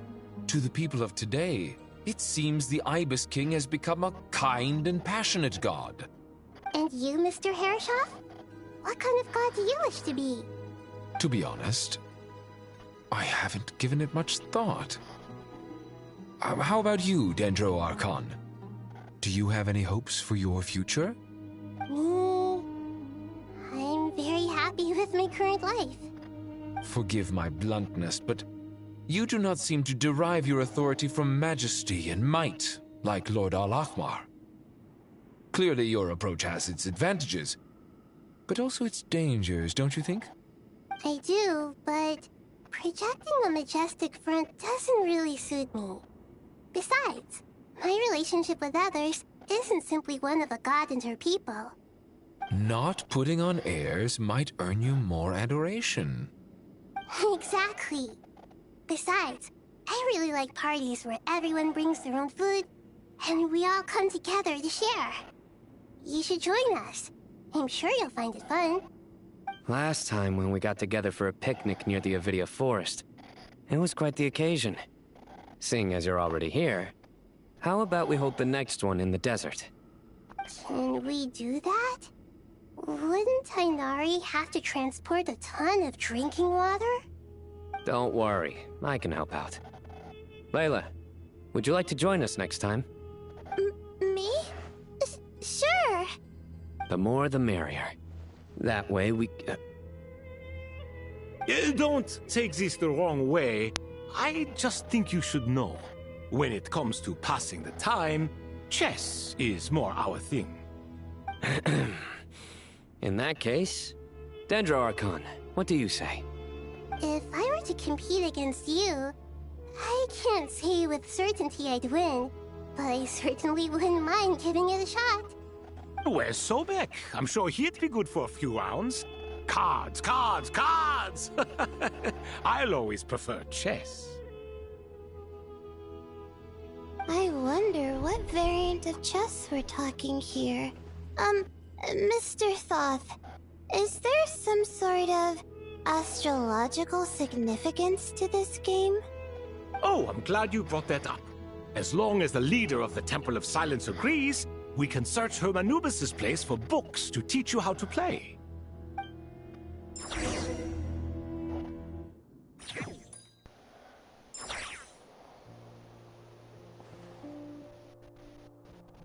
Such devastation visited on Sumeru City. So many houses destroyed or damaged in the fighting. Who could have foreseen this? Look at all of this. It's going to take me forever to tidy up. I suppose living below the academia doesn't always work out to your advantage. I would have thought a little appreciation of my sincerity and effort in helping to clean up this mess might be in order. Helping? Effort? This is your house! Of course you should be putting in the effort! If anything, I'm the one who's helping! So you see yourself as just a helper in this situation. I must admit, I'm rather shocked. If you're trying to say that since I live here too, I have an obligation to tidy up, fine. I suppose I do. Wait a second, stop changing the subject! Nevertheless...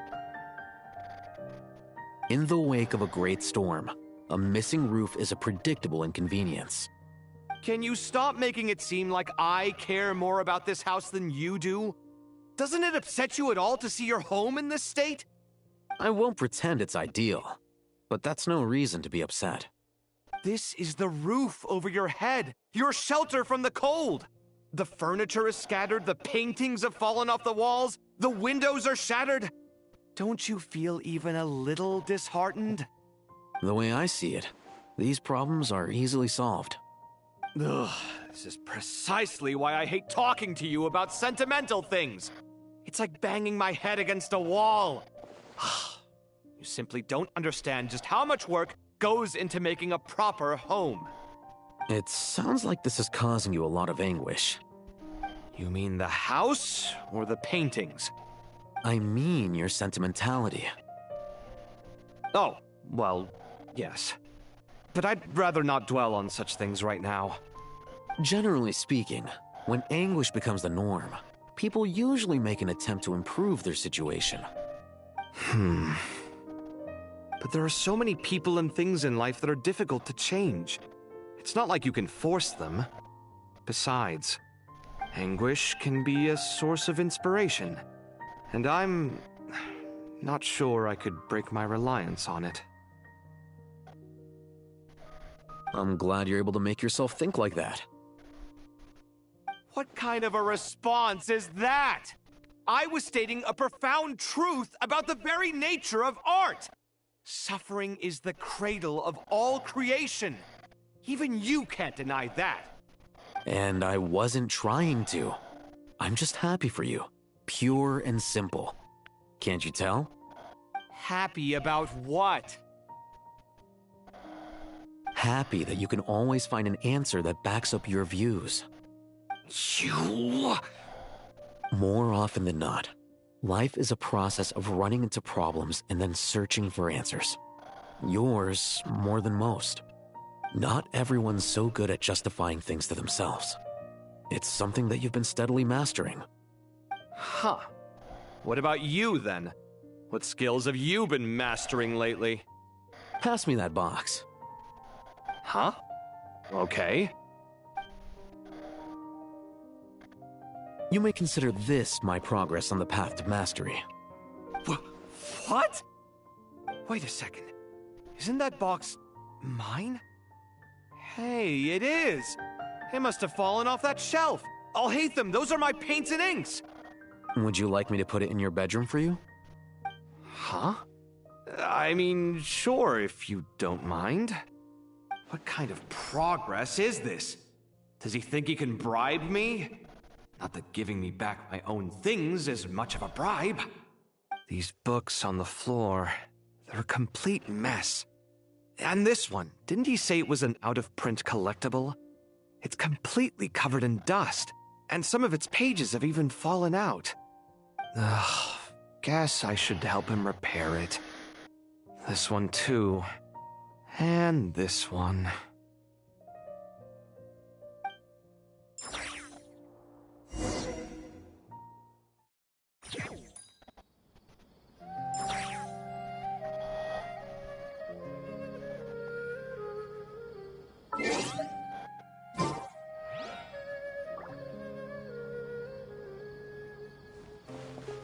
Is that it?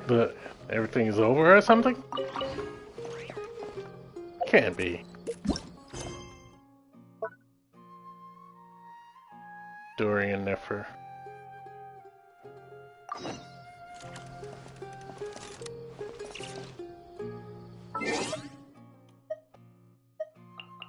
What was it I got?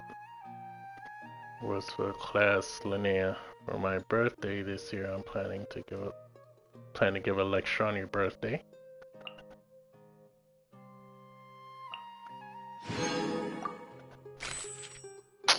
Shit.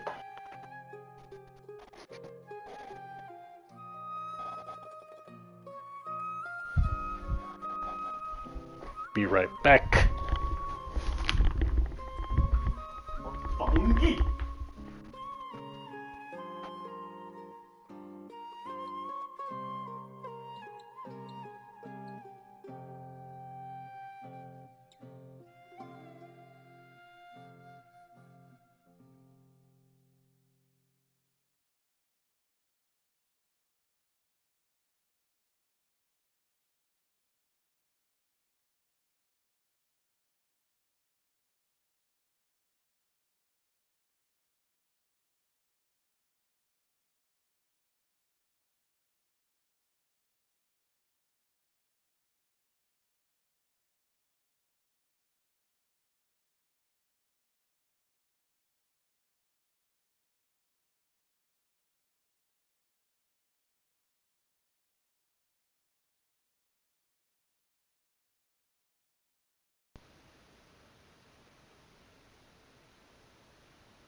Back, of course.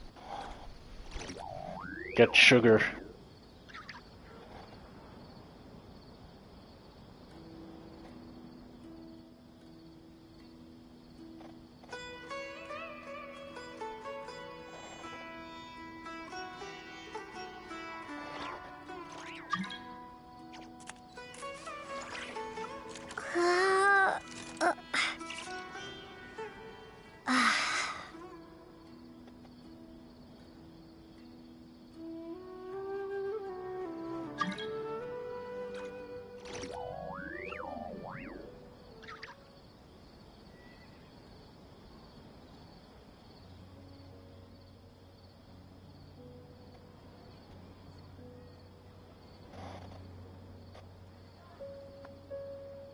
Well, this is basically done for now. Well, not for now. It's done because I can't invite anybody.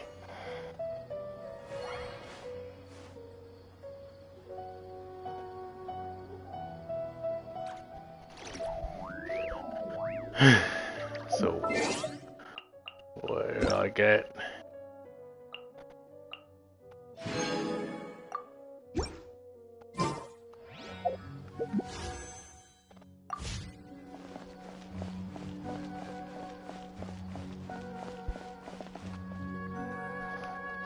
Local subterbeasts, imported goods, such a bright future ahead. I can picture the Mora just rolling in.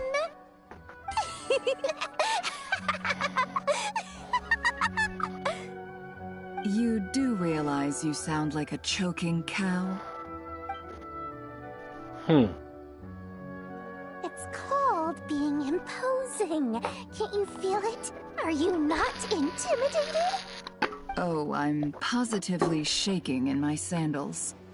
What commands do you have for me, oh mighty Lord Sangamabe?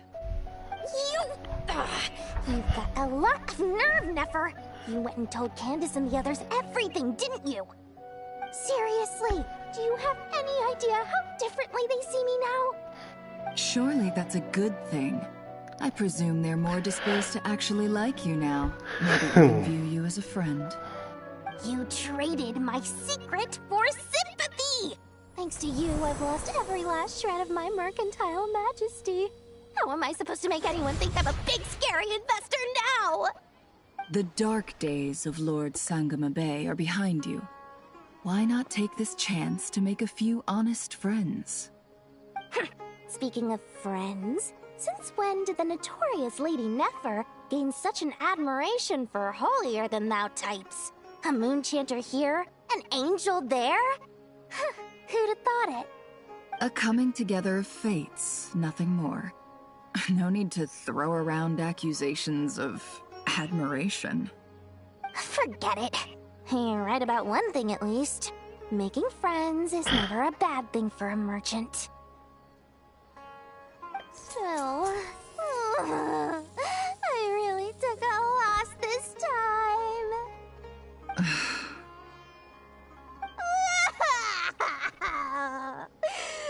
What are you looking at? I'm trying to see if you're really crying or if those are just crocodile tears. A little birdie told me that when Lord Sangamabe makes money, the tears flow from the center of her eyes. But when she loses it, they flow from the corners. Which is it this time? Ugh, you are so annoying. I'm not talking to you anymore. Nefer, thank goodness you're here. I've been looking everywhere for you. Huh? Well, if it isn't the House of Dana's very own librarian. What can I offer you today, Miss Katayun? Oh no, I'm not here to buy. I'm here to bring Lady Nefer a book, and a fascinating one at that. We agreed to meet at the entrance to the mausoleum of King Deshret. One more thing, I bought this copy with my own money. It's not borrowed. Reasoning knows not time of day, but suspense always follows a blizzard. That's quite the mouthful. Huh? Isn't that the one that... It was all the rage for a while. People throughout the city were clamoring to get their hands on a copy. The names inside were all circled. Everyone thought it was a riddle. Don't bring up that book in my presence. I don't even want to hear its name. That thing was nothing but a scam. Surprisingly enough, I've actually heard of this book. Though it doesn't seem of much consequence. So, what truth lies behind it? You're from the Vahumana and you're asking me what the truth is? I'd say the actual truth was about the least important part of the whole episode. I brought you this book because it probably has the most interesting backstory of any in the House of Dana's collection, at least in recent years. As for its quality, well, you can judge that for yourself. Don't tell me it's actually any good. You may not know this, Lord Sangamabe, but Lady Nefer has a fondness for books with... how should I put this? Mixed reviews? No eye for good literature, huh? Perhaps she feels that bad books hide interesting secrets? But I shouldn't put words in her mouth. It's probably fair to say she prefers the conversations that books can spark over the substance of the books themselves. Suits my style as an intel broker, wouldn't you say? Very interesting, thank you. I'll return it to you once I'm done reading. And as it happens, I have something for you, too. Incense? I imagine you've already used up the incense I gave you last time. Here's some more. This batch is from Nodcry, so the scent won't be quite the same. Well, actually, I've been saving the incense you gave me. I couldn't bring myself to waste it without a special occasion. But I'll gladly accept this too. And I promise I'll use it this time. Katayun, you haven't changed a bit.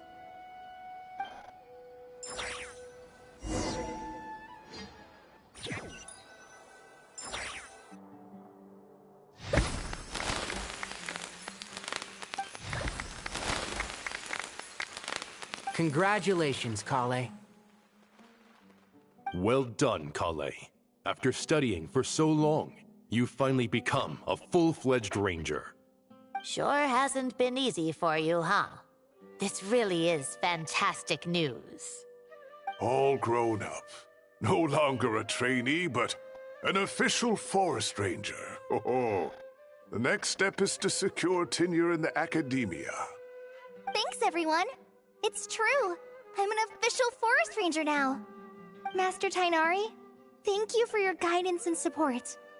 I wish Mr. Cyno were here so I could thank him too. Cyno had a matter to attend to at the Temple of Silence. I don't imagine he'll be back for some time. But don't worry, we can celebrate together once he's finished. I'm afraid the party will have to wait. Kale still has some matters to attend to first. Kale? Is everything all right? No, it's not what you think. There's nothing wrong with my health. I just have a few things I need to deal with. I've made plans with the Traveler and Paimon to visit Mondstadt. Master Tighnari and Mr. Cyno will be accompanying us too. Well, that's a relief. Let's get together when everyone's back. I'm sure you'll be doing even better by then. Of course. I have a feeling you're right.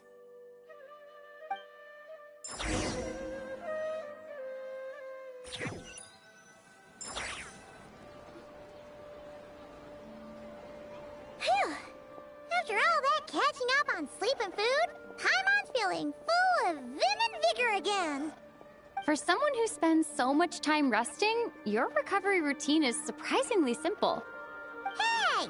Paimon's been working her butt off too, you know. She flew all over the city helping everyone out. Don't worry. How did you help I saw them? how hard you worked. Alright, we all know you're the most hardworking person in Teyvat. As long as you're rested and full, that's what really matters.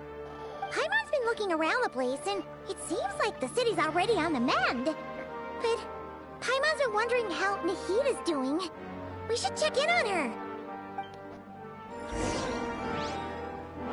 I gotta go there myself.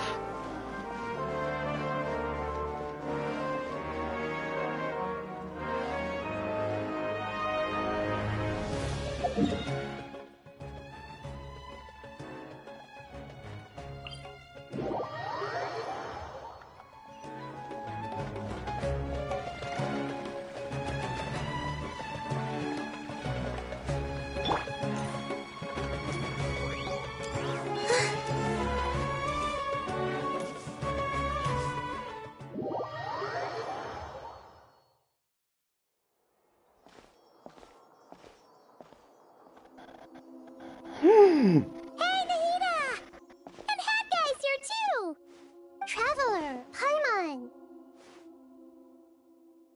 What's going on here? Nothing much.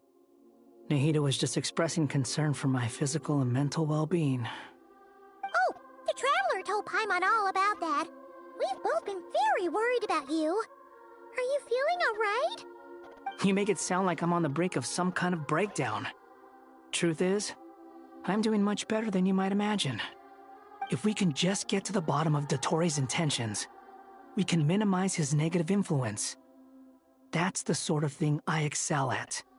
Just listen to that newfound optimism.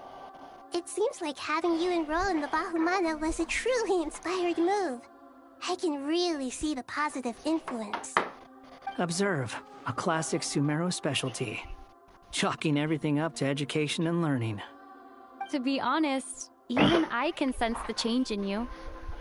Can you? Everything Dottori said to you was a way to manipulate your mind. Fortunately, you're no longer under his sway. Can someone as old as me really continue to grow? If it helps, just think of yourself as a late bloomer. It's all a matter of phrasing, and it comes down to what standards you measure yourself by. For a puppet, developing at such an age is perfectly normal. But if you choose to call yourself a late bloomer, it sounds more like you consider yourself human. However you see yourself, well done. All right. I see what you mean. Anyway, what's your next step? What else can I do but complete my current courses? Everything else can wait. Anyway, that's enough chit-chat. There are still things in the city I need to help out with. I'll be heading there now.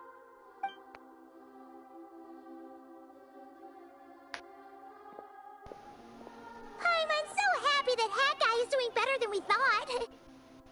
But what about you, Nahida? How are you holding up? The Pyronosis burned down the corrupted Irminsul. The flames blazed for 7 days and 7 nights before they finally subsided. All that was left were the parts underground. Now, Aru shoulders the responsibilities that once belonged to Irminsul. The situation was contained before it got out of hand, so Tevat's most vital information has largely been preserved. Irminsul has a strong influence over you, doesn't it? How will you cope now that it's gone? There is no need to worry. Thanks to Nicole's extraordinary talents, my connection to Irminsul has been severed and transposed onto Aru. Angels can do things like that? They can. Such abilities are precisely what makes them so powerful. The goddess of flowers, Nabu Malikata, once claimed that she too could perform feats beyond the reach of mere mortals. In my eyes, much of what she went on to achieve reached such transcendent levels. Her and Nicole really are both fascinating and magnificent. So, does that mean your situation is stable now? Correct. Just imagine that Aru has become the new Irminsul, and the essence of my existence has been bound to it. The wisdom of Sumeru has ultimately converged into a single, unified entity. Should we ascribe this all to fate, or is it merely fortune? Whatever it is, the important thing is that you're okay, Nahida. Dendro Archon, Lesser Lord Kusanali. Oh, thank goodness you're here. Greetings, Traveler and Paimon. Sir Nepus, do you have something urgent to say? Yes, there's something I need to report. We've received a message from Snezhnaya.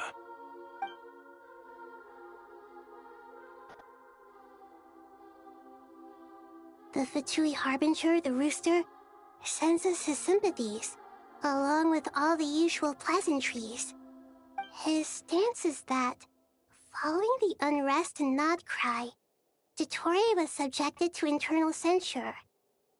This madness was the act of a rogue element, one who cannot be seen to represent the Zapoliarni Palace. No less than can be expected. Snezhnaya paid a heavy price working to stop him. They even lost one of their own Harbingers. The letter goes on to say that even so, Snezhnaya cannot claim to be blameless. Apparently, they will deal with Dottore's subordinates in accordance with Snezhnayan law, holding all those involved in his crimes accountable. Additionally, they are supplying relief funds and supplies, which are already en route. They hope this will aid in Sumeru's reconstruction. Sounds like he's got an answer for everything. True. But as diplomatic rhetoric goes, it's highly effective. Completely watertight, both in logic and sentiment. This disaster has had a profound impact on Sumeru. There is much that I will keep in my heart. The matter of Dottore can be seen as settled for now. We are sure to cross paths again in the future, and in that light, Snezhnaya would do well to uphold their responsibilities and keep a tight rein over their actions. With Irminsul burned, the flow of fate now carries many more possibilities. I will be watching carefully. Perhaps we can move on to a less serious matter? Dendro Archon, will you eat with us once this matter is dealt with? Everyone wishes to celebrate together, Your presence would be most welcome. Of course! Junior Zod, Cyno, and Hypatia all told me the same thing. If there isn't enough room for everyone, we can arrange back-to-back feasts. What a wonderful idea. That just leaves the question of what we should eat. Not more tomatoes, surely. What do you mean? Dendro Archon, what do you mean by more tomatoes? Those good friends of yours are always talking about tomatoes. Sometimes when I'm walking through the city, I can even hear them arguing in the fields. Oh, Since you see them so often, you I know must who they're care about talking about. tomatoes even more than I do. I know what they're talking about now. Tomatoes. The word has a certain magic to it. Like the autumn fur of a sumpter beast swirling in the wind, sometimes flying up my nose. These tomatoes. What can we make with tomatoes? Wait, why tomatoes? Take your time, there's no need to rush. The Traveler, Paimon, and I still have somewhere we need to visit. You'll have plenty of time to think it over before I return. Does this mean you're going to Natlan? Meet them there in person. It will require a long journey. I know. But this is necessary. I must go myself. Traveler, Paimon, we'll set off as soon as you're ready. Is that alright? Sure. We'll be ready whenever you are. You'll hear no objections from Paimon! We should grab some snacks along the way, though. It'll be just like going on a long holiday. Wonderful. I'm looking forward to this so much.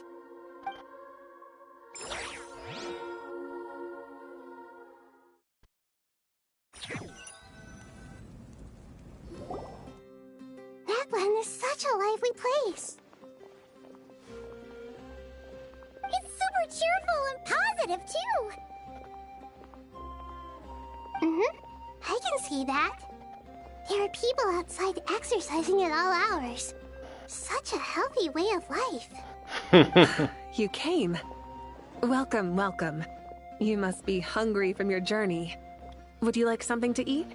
Oh, thanks, but no thanks. We've been eating the whole way here. We had a mushroom platter, Sap's meat stew, butter braised chicken, hot sour pudding. Had sour pudding. All right. No need for all that detail. I'm starting to get hungry myself. Maybe later then.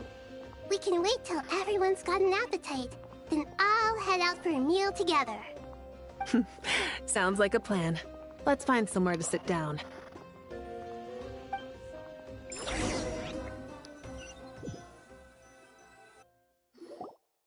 I should tell you, I already have some sense of why you've come.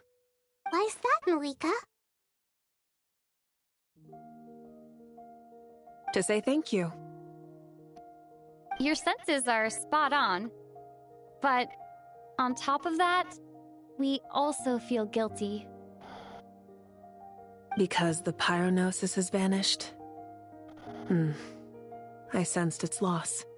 Despite scouring through the remnants of Irminsul, we couldn't find any sign of the Pyronosis.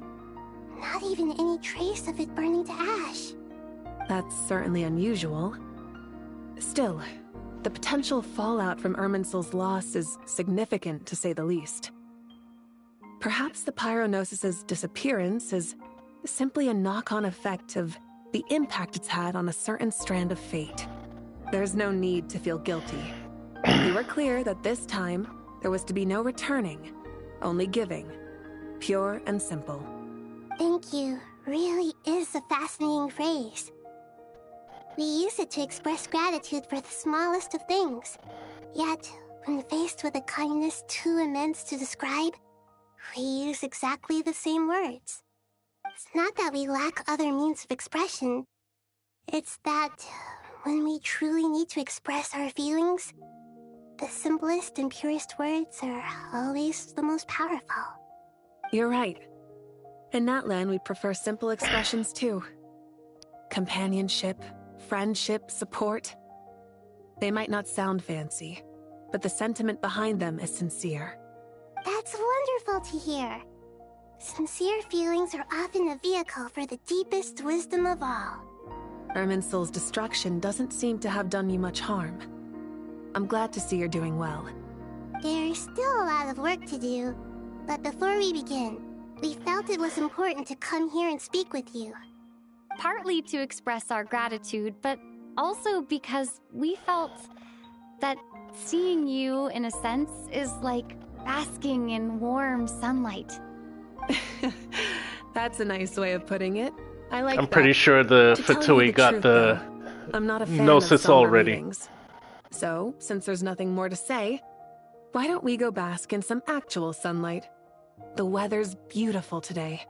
What a great idea! Paimon's gonna lie back and soak up some rays.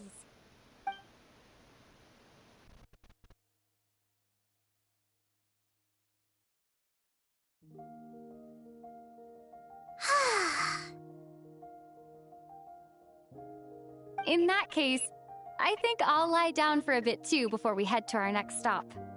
And where might that be? Mondstadt. Paimon and I are gonna head back there with Kale and the gang.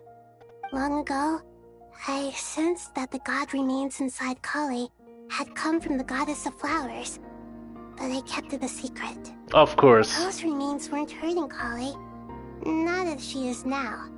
They simply exist. Besides, I could sense a deep yearning within her. A yearning for an ordinary life. A yearning to hold on to the hard-won happiness she now enjoys. With someone like her, I have a responsibility to keep her secret. She should be ready to face the truth by now.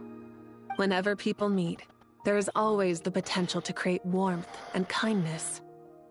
Every child grows up. But even as adults, they are still children in the eyes of certain people. Oh, just like how Paimon sometimes sees Nahida as a little kid. Is that so? Well, anyone who's friends with a kid is probably a kid themselves. Of course! And there's nothing wrong with that. When we get back, we'll actually be hanging out with another of our friends who happens to be a kid. Or more like looking after, in her case. Anyway, we'll always be there to watch out for our friends. Dear Are we Sucrose, talking about When you Klee? receive this letter, I'll probably be as busy as always. But busy with wonderful things. That's because I'm no longer a trainee. I'm now an official forest ranger. Impressive, right? Sino said them official rangers sound much tougher than trainees. Though he did say it was already pretty tough to start out with. You probably heard that something big happened in Sumeru recently. Don't worry, it's all been taken care of. We're heading to Mondstadt soon, so if you're free, maybe we could meet up? Plus, it's not just me. A few of us are going. Hey, do you still remember that time we all got together? You know, when we all went to the Windbloom Festival? It'll be just like that. So will this change her idle voice lines?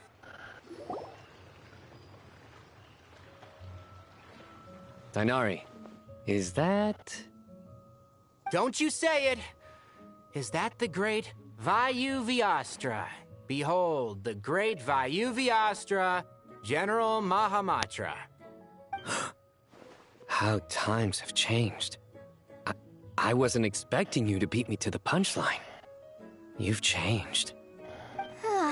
You've really upped the aggression in your battle against Sino's jokes.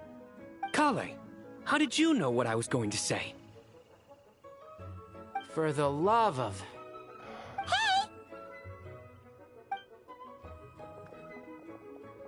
Traveler!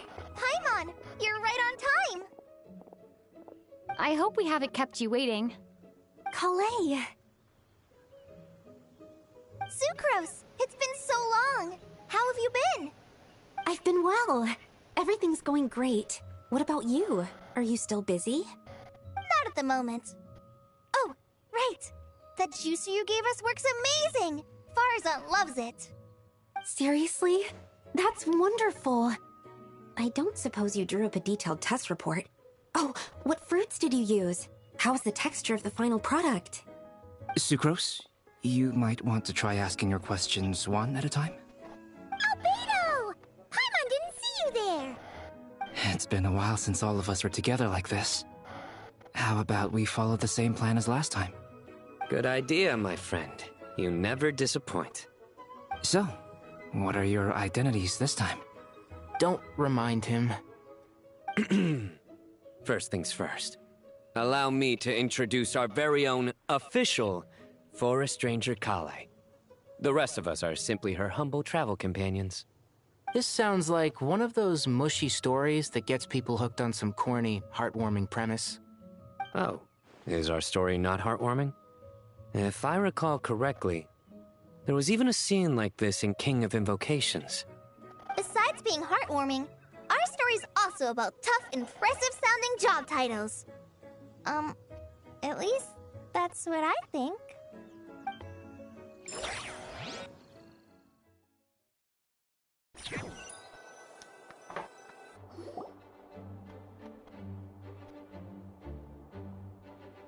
Oh, you're here already? I'm still giving Dodoco a little trim. I won't be a moment. A trim? Does Dodoco need haircuts too? Of course. It's important to know how to take loving care of the apples of your eye. All of these trivial matters get left to me. It's because I'm an angel, and angels are, in a way, the guardians of all Teyvat. Oh, right! Wow, that's definitely an impressive-sounding job title. What are you writing? I'm just brainstorming some cool-sounding lines. Oh, these card backs. Of course. Clearly, my lines are pretty amazing, wouldn't you say? Miss Nicole. Kale? You seem a little nervous. I was just wondering, who was the person you mentioned who needed their wish fulfilled? Wish? What do you mean? Miss Nicole asked if we could meet up in Mondstadt once everything was over. She said a friend of hers had a wish that needed my help to come true. Well, you never mentioned that before. All we knew was that you'd arranged to meet in Mondstadt. But we thought it had something to do with the god remains. To be fair, everything I told you was true. Anyway, my friend is waiting. Come on, let's pay her a visit. Alice?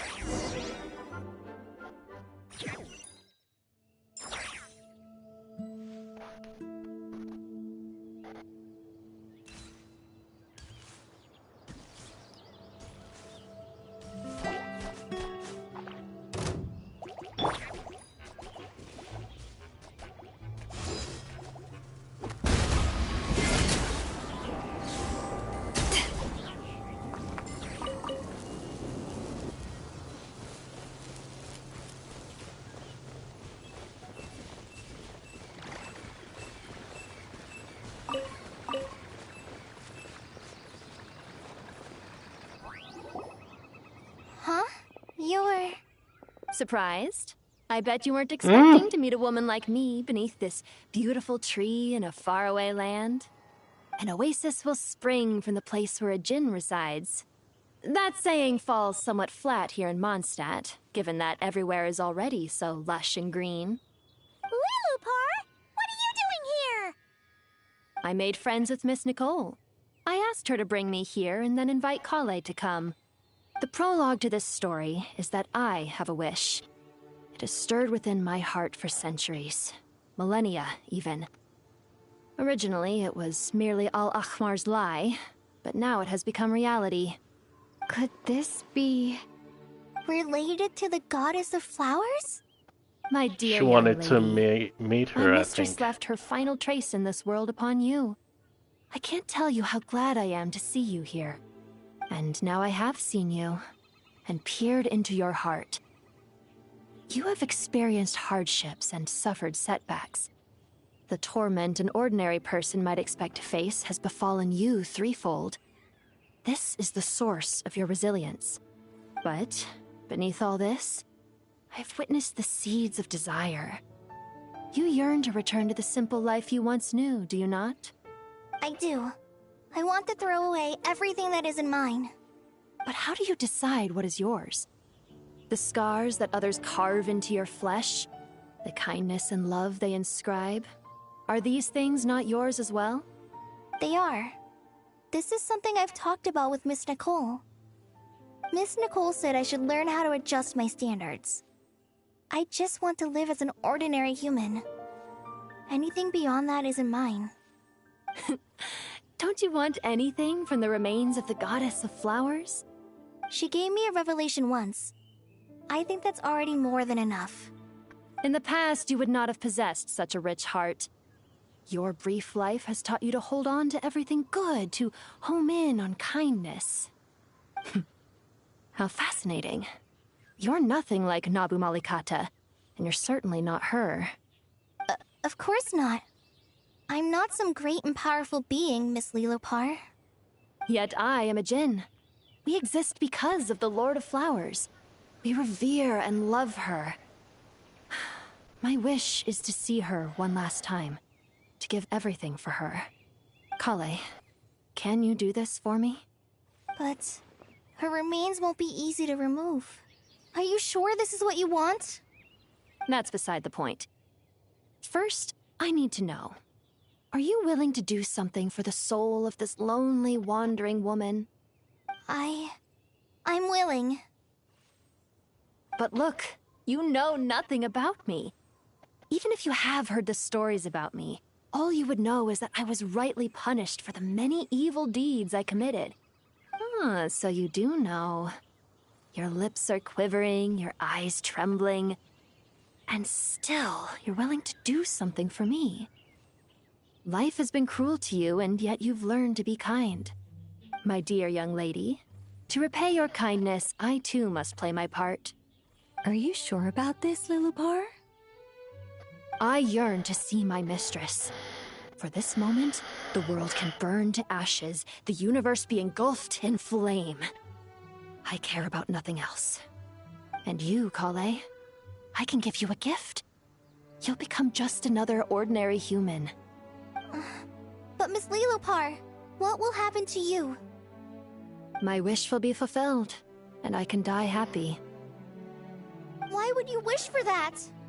A long, unending life might seem desirable for one who has never possessed it, yet it brings torment to one who has.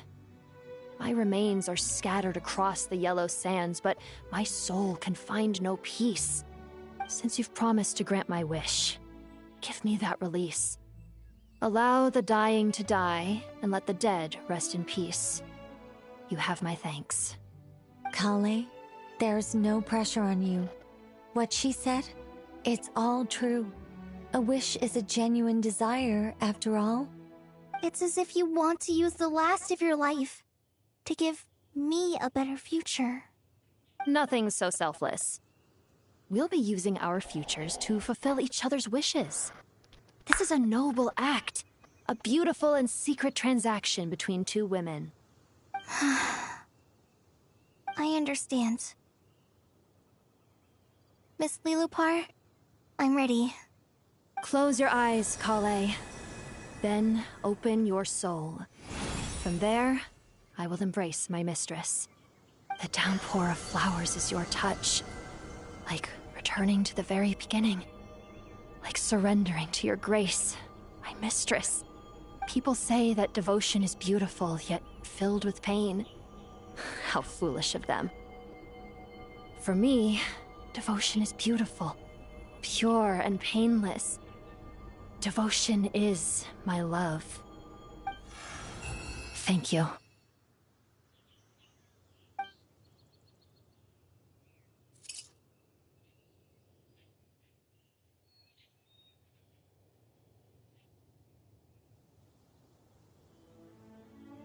Lilopar!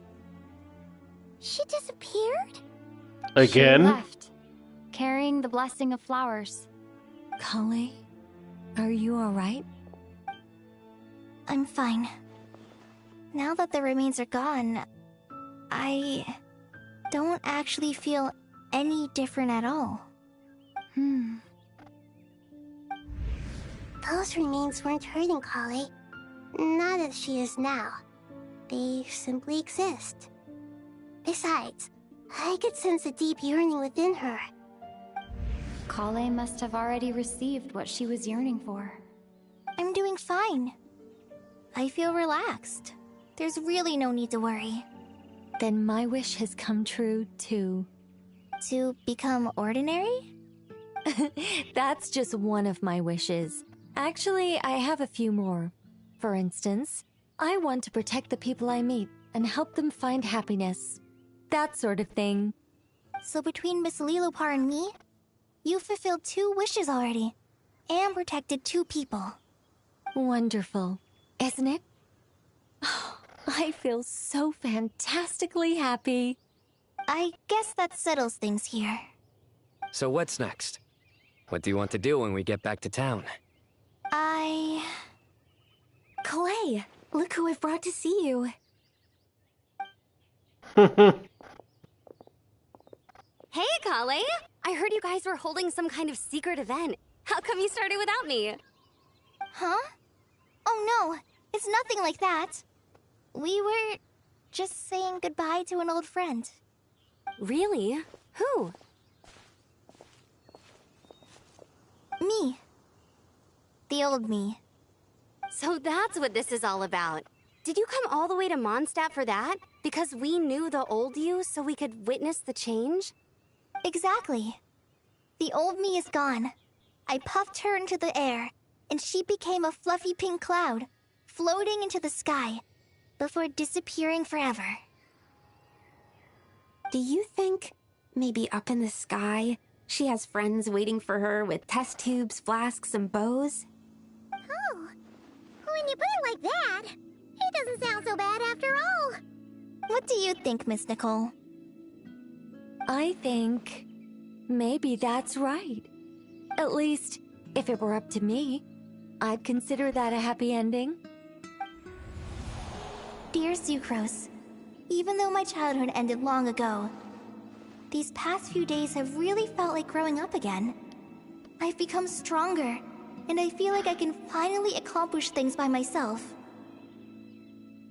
Surely someone as mysterious as you will find a friend like this fascinating? Always growing, always thriving like a plant. I came to say goodbye to my old self.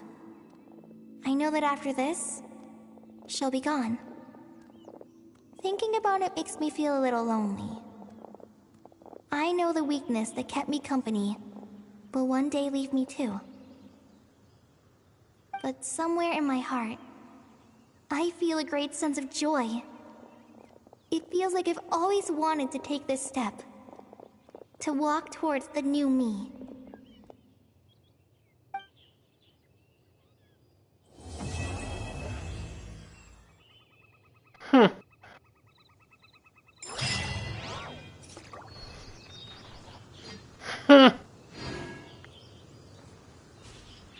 Amazing, I guess.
Why is this over here?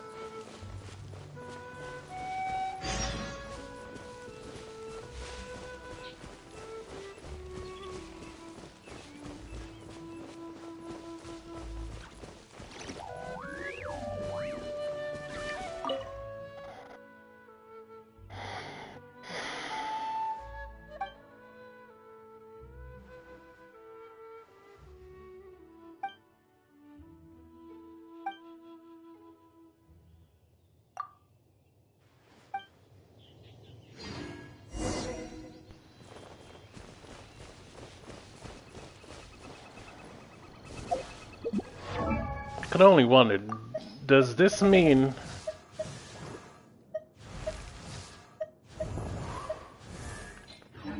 Let's see if it changed with the...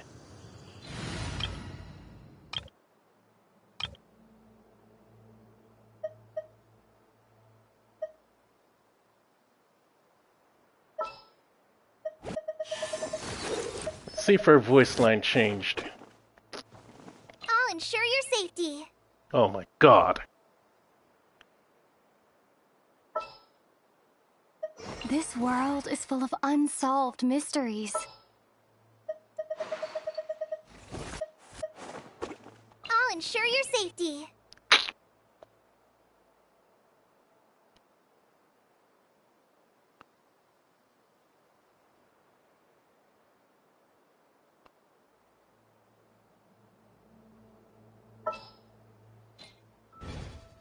You know what?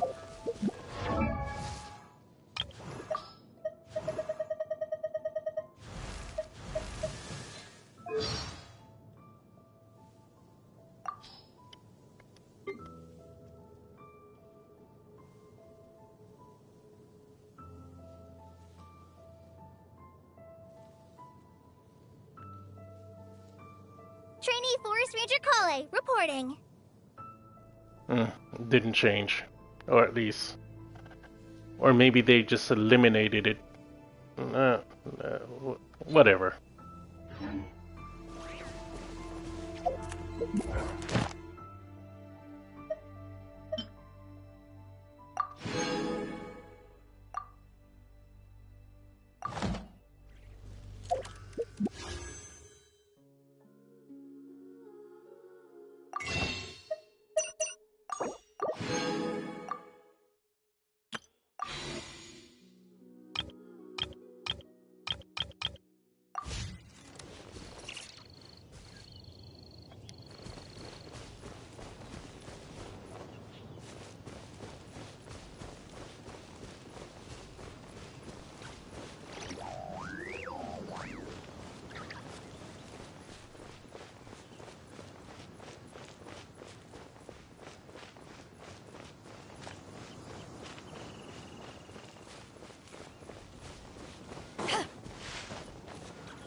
Anyway, story complete.